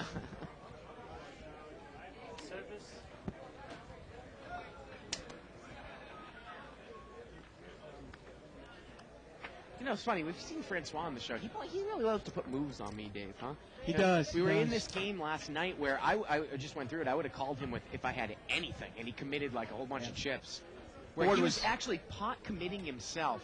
Where if I had anything, I would have called. And it's just such a risky move. Well, the board was, just so everybody knows, the board was king 10-10 pretty much. Yeah. Okay, 2 10s out there. And on the turn, you put out a little, like a $175. about a bet. 70% pot bet. Yeah. And he check raised you all in pretty much. And Giving you me only, like 5 to 1. right, and you only had like 400 Right. left, 500 left. The pot was like 1,400. Yeah. And I'm going, wow. I mean, in that case, you almost have to put him on a 10 in the case that he knows you're pot committed. But it was really an odd play, and Yeah. he showed you pocket 9s, which was the best hand. He Right, only had of ace course. queen. And Tyler clenches his fist as he takes it in. And he wins another pot. Looking at the Philly Al's tournament record, he finished 3rd in Raz in 2005. 3rd place, but I don't think that Raz one was televised, because I think 2004, the Raz event was televised. That was one with Dutch Boyd against T.J. Cloutier, heads up, with Howard Lederer. Look at all the other accomplishments. 2005 California State Championship, first place, limit hold'em. Yeah. Second place, 2006 LA Poker Classic. Oh, this is all going back. Yeah, Recent second- one. This is recent here. Yeah, second place. Actually, 2 second places in LA Poker Classic, both in limit hold'em. Yeah. Then he had a third place in a no-limit hold'em for the 2006 fourth annual 5-star over at Bellagio. He obviously knows what he's doing. Limped around here. The only problem with Philly Al is for cash games is he really only has one gear, Right. 20. which can work in a tournament sometimes if you're getting lucky for a couple days straight. But in a cash game, eventually it's going to catch up to you. If you're consistently putting your money in with the worst of it, hey, eventually they're going to catch you. And, I Big line. don't know if I should say this, but I'll throw it out there because I think I've seen it before. I think he might have a little bit of a tendency to have some what they call pit leaks. And people know what that definition is. Yeah. Right. Which is, of course, usually like, say, playing blackjack or craps or something.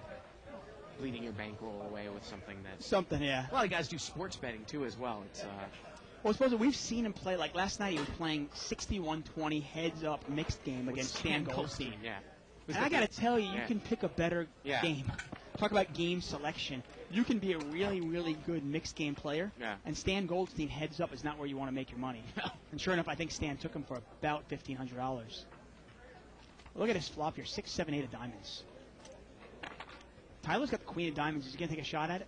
Well, he might on the turn now. Wow, look at this. There is a 5, 6, 7, 8 out there. Yeah, the queen is the fourth nut here. Actually, the fifth nut. Because anyone with a 4, a 9, an ace, or a king would have a higher hand, right? Well, Tyler's now made a pair also. Sit down. And he's going to take this down with his pair of queens and the queen high flush. Fifth nut, right? Yes. This Yes, game it is is. like being at the dentist office right now. I like to think, you know what, I still am having fun with it.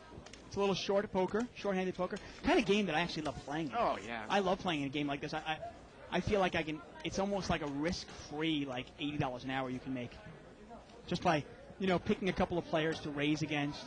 They check it to you, you bet, you take down $50 here, you take down $40 there. And then anytime you bet and they check raise you big, you just throw it away, unless you've got a big hand.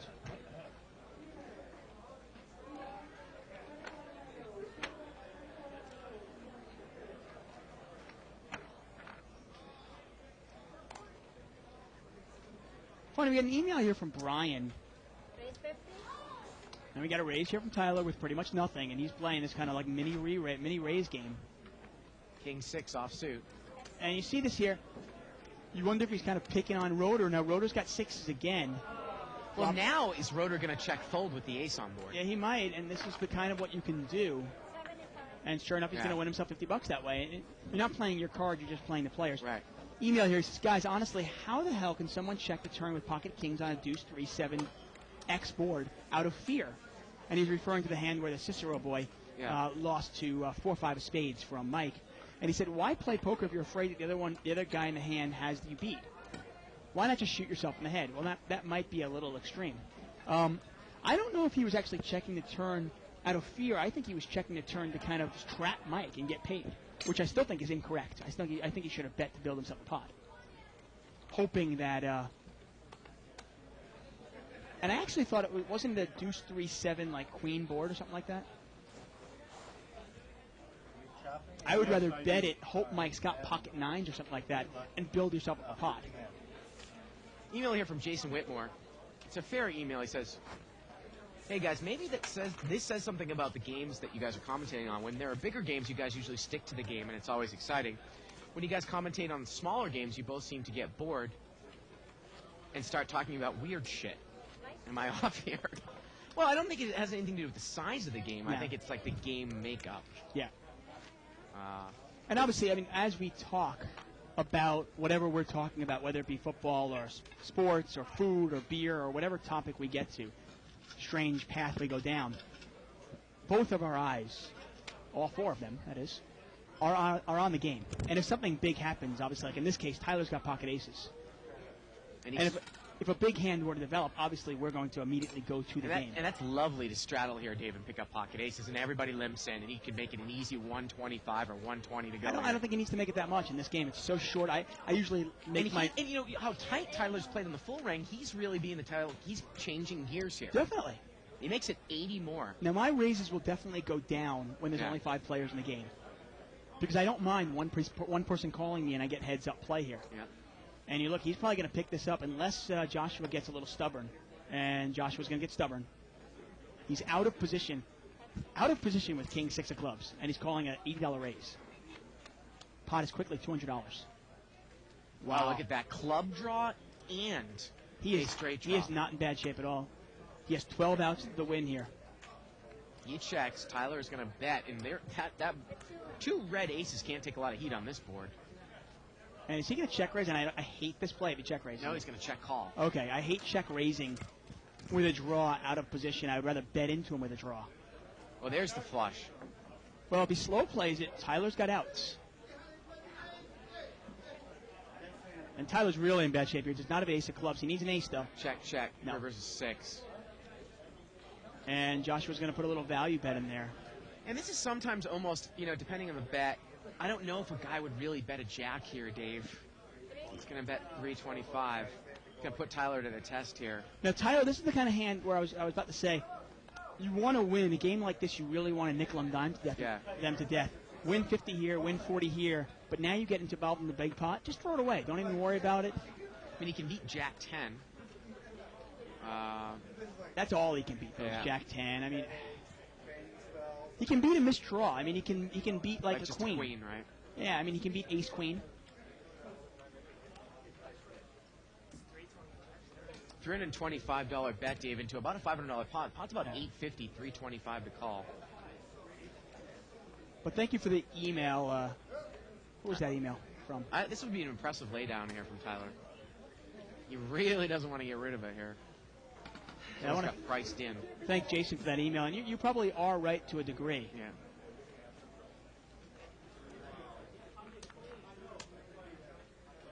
I think it comes down to the point, though, if we find the game incredibly compelling or the hand incredibly compelling, we stick to the game.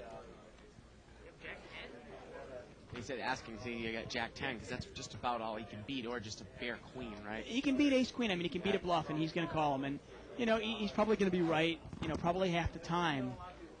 Well, and if he's getting 2 or 3 to 1 in the pot, maybe he should have called. I just think this kind of game is a game where you can really almost win risk-free $40 and $50 if you just don't make big calls without huge hands.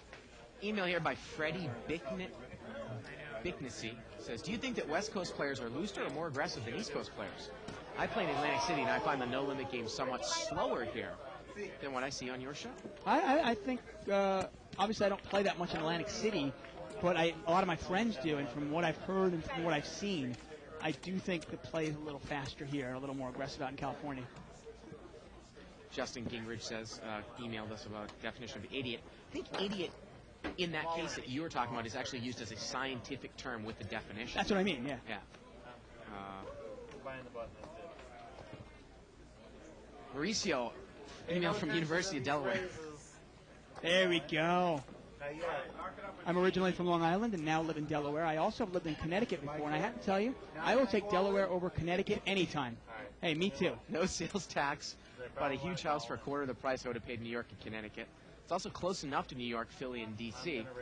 But you guys are also right. People in northern Delaware consider themselves, or ourselves, more of a suburb of Philly as opposed to the Hicks downstate, which are much more of a southerner mentality. Well, the Mason-Dixon line, is that Delaware? Isn't it? Mason-Dixon line? Here's another ridiculous Connecticut fact. You want to hear something, and once again, sorry we're not paying attention to the game, but it was just chopped up. Right. You want to hear something ridiculous about Connecticut? I'm a volunteer firefighter, and it is illegal for fire trucks to exceed 25 miles per hour, even when going to a fire. Are you kidding me? I can't believe this. What is... Well, you know what Wilmington, Delaware is the capital of as well. What? Credit card companies. Oh, God. Big time. You got your insurance company capital in Hartford, credit card company in Wilmington.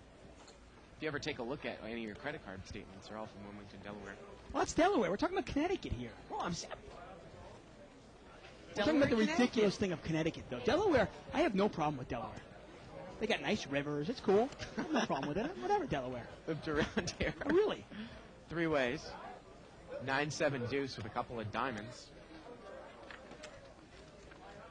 Yeah, and Ben Paula emails and says, the girls in North Dakota are beautiful, and I agree. It's like a Scandinavian breeding experiment. I think you were way offline. When you said that. Okay. It's kind of a Scandinavian type thing. A lot of Swedish, a lot of Scandinavian people. Joshua backs into the best hand here with a pair of threes, and nobody's going to bet this. Chip it. Riveting hand here. Yeah. Yeah, I'll stick to my first statement then that there's at least one hot girl from every state. You gonna keep their money? Yeah. You're not gonna give it to them? Come on. That ain't right. 3-5? Gotta protect my hand. That ain't right. I should be given a bonus for playing that. You played it bad. You can only blame yourself. on Button that moves one. over here to seat 4. Big blind.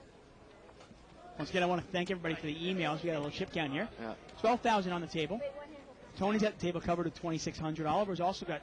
Well, Oliver's not there. That's not Oliver. That's who. Oh, we'll see. Get it right in a second. It was Oliver, but it's not anymore. Let's see how these guys are doing.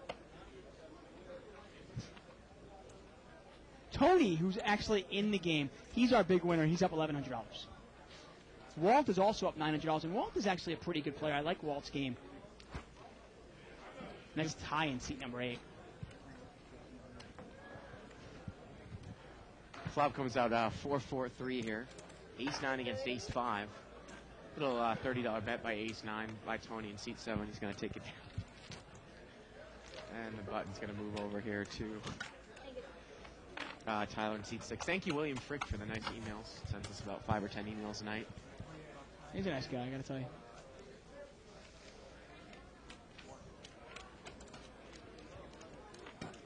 Yeah, Justin Gingrich has given you the link to the Derby. Now, do you want to go for like the $40 cheap kind of white No, trash some in guy- red tickets on the infield, or do you want to dress up in the stands? I want to dress up, but some Okay. guy actually emailed me and said, "Hey, thanks to the show, you've made me thousands of dollars. Right. The least I could do is hook you up with some Derby tickets." I said, "Okay, I'll take you up on that." Yeah. I said, "Thanks, man. That's awesome." Got a little raise here on the button. He's going to make it 50 to go. But thanks, Justin. I do appreciate the email. Ace-5 off suit here. Now, Rotor, is he going to call heads up? He is. We are heads up here, Dave. Tyler against Rotor. Ace-5 against Jack-10. King 4-5. Well, Tyler's outflopped him. Well, he had the best hand before the flop, and he still has the best hand. Obviously, a 3-1 favorite now. He's going to bet, and That is Robert's a going to fold. horrible flop for Jack-10. And it's funny, Tyler's probably going to bet that no matter what comes out, as long as it gets checked to him. And that's the way you make money in this kind of game. Remember, pocket aces in a game like this, it's only one. Pocket aces in any game, it's only one pair.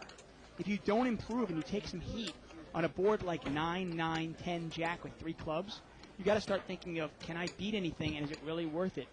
Can I pick my spot better? I actually made a mistake last night. I love to, take responsibility for my own mistakes. I made a mistake last night where I was in a hand against Indian J, who's always an action player, and I called him with a pair of aces in a really bad spot. The board was like Jack 10, 9, 7 with 3 hearts.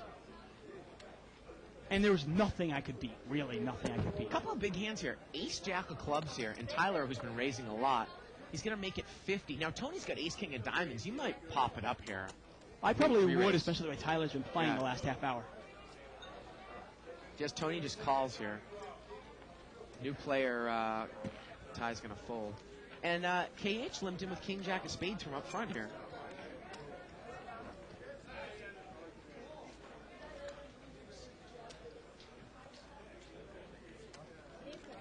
Three-way action here. And Walt? Oh, Walt is not in the hand. No, Walt's not going to call that. I didn't think he'd be in there. Tyler's the pre-flop raiser. What if everybody misses? Well, how about this? KH flopped the flush. Yeah.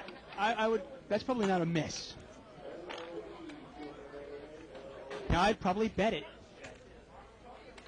I would probably bet it right in there because I don't want to check raise. I don't want to drive anybody out. Well, he's going to get. Look at it. Tyler's going to take a shot at it though, and he's going to bet a lot. He's going to bet $115, $120. And I guess if you're going to play it this way, I guess you can just check it and then check it again. Obviously, in this one case, KH is going to make more money by actually checking it and letting Tyler bet it.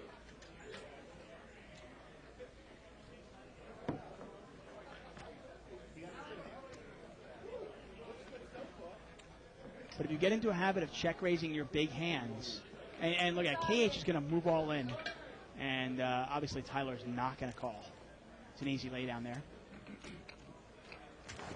I see you checking out Genocide's website. Yeah, she's from Delaware, too. I forgot about that. Thanks for emailing Link Plus. Genocide was on the show briefly back in August. I'm sure she'll be here for Legends again. We've got our signature on our wall of fame behind us. Yep. Now, Genocide, I mean, I have a lot of respect for her as a player and a person. I'm not sure. Well, I guess we have all famous people up here. We have a play-by-playmate up here, too, don't we? And a football player, so, okay. What were you going to say? I was wondering, because I was comparing her to, like, Doyle Brunson and Barry Greenstein, some of the names we have up here. And no disrespect against Genocide, but she doesn't really stand in that company.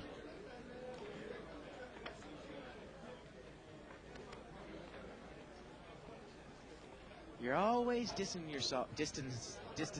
the show from Will you our learn how to get on speak there. before you get on me? Dissing us, I can't even say it. Distancing. Raise. You were a broadcast major. It's amazing.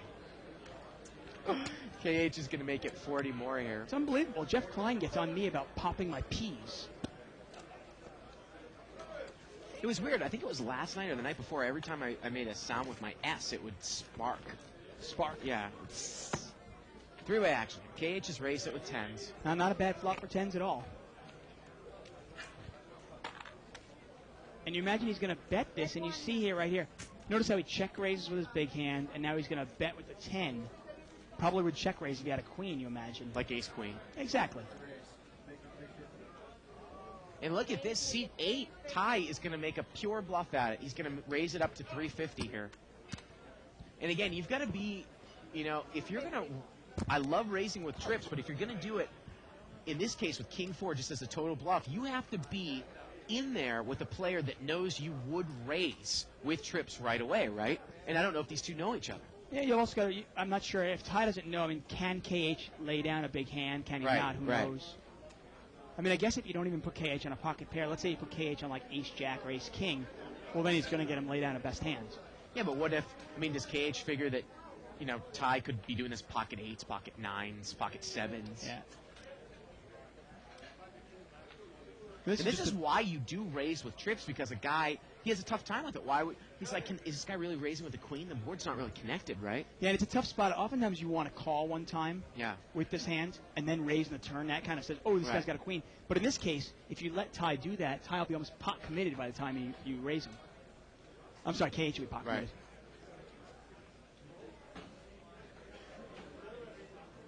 It's going to fold.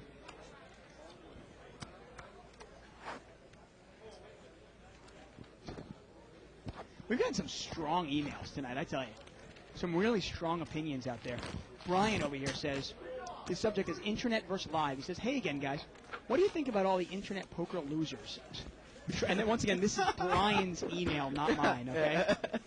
What do you think about the internet poker losers who try to take a stab at a live cash game? Also, what do you think about the guys that play live and wear those ugly-ass hoodies, big shades, and an iPod at full blast? Shouldn't they just play on the net if they won't show their faces? Morons. Morons. Again, Brian. But I'd probably say there are as many live players that try the internet and get killed there that are internet players that go to live and have trouble there. Right. Obviously, it's a little bit of a different game, and there is a transitionary period.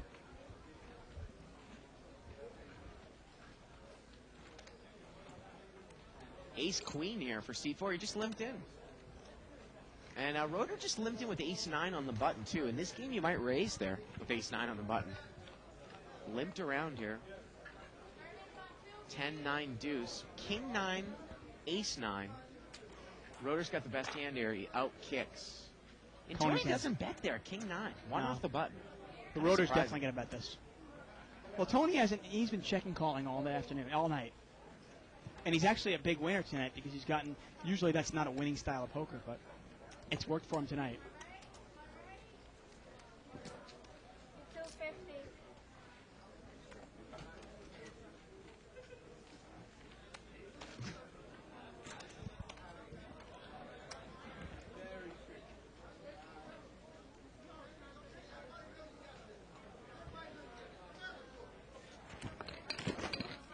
apparently Kevin Mathis let us know the rule about 25-mile-an-hour limit on fire engines is only in New Britain, Connecticut. Well, I thought the guy was talking about in Delaware, like he lives in No, Delaware. Connecticut. Yeah, but he said now he lives in Delaware and he can't He drive was over. talking about Connecticut, though. All right, New Britain, Connecticut used to be the home of the Double-A Red Sox farm team that used to play at the Beehive Stadium, the New Britain Red Sox.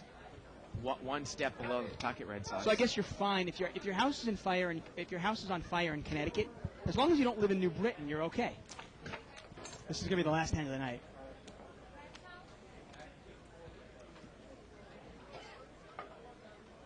Finally come to an end. Gonna put that Frank Sinatra music in.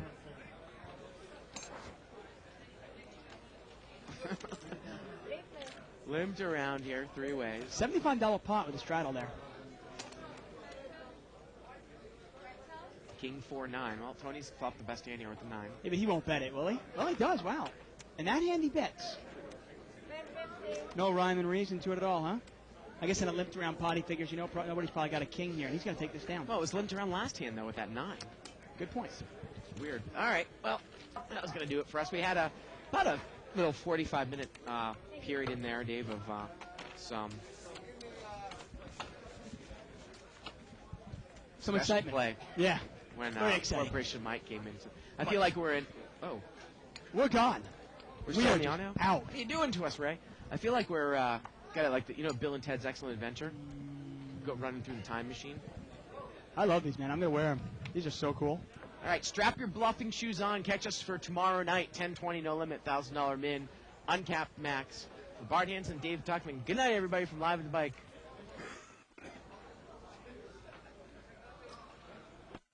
It's here. It's big. And it's closer than you think. It's not a tournament. It's what you don't see on TV. The cash is real. The stakes are high. They bet big. They win big. They lose big. High stakes live action poker. Live at the bike. Watch it live on the web or play it if you dare at the Bicycle Casino right here in Los Angeles.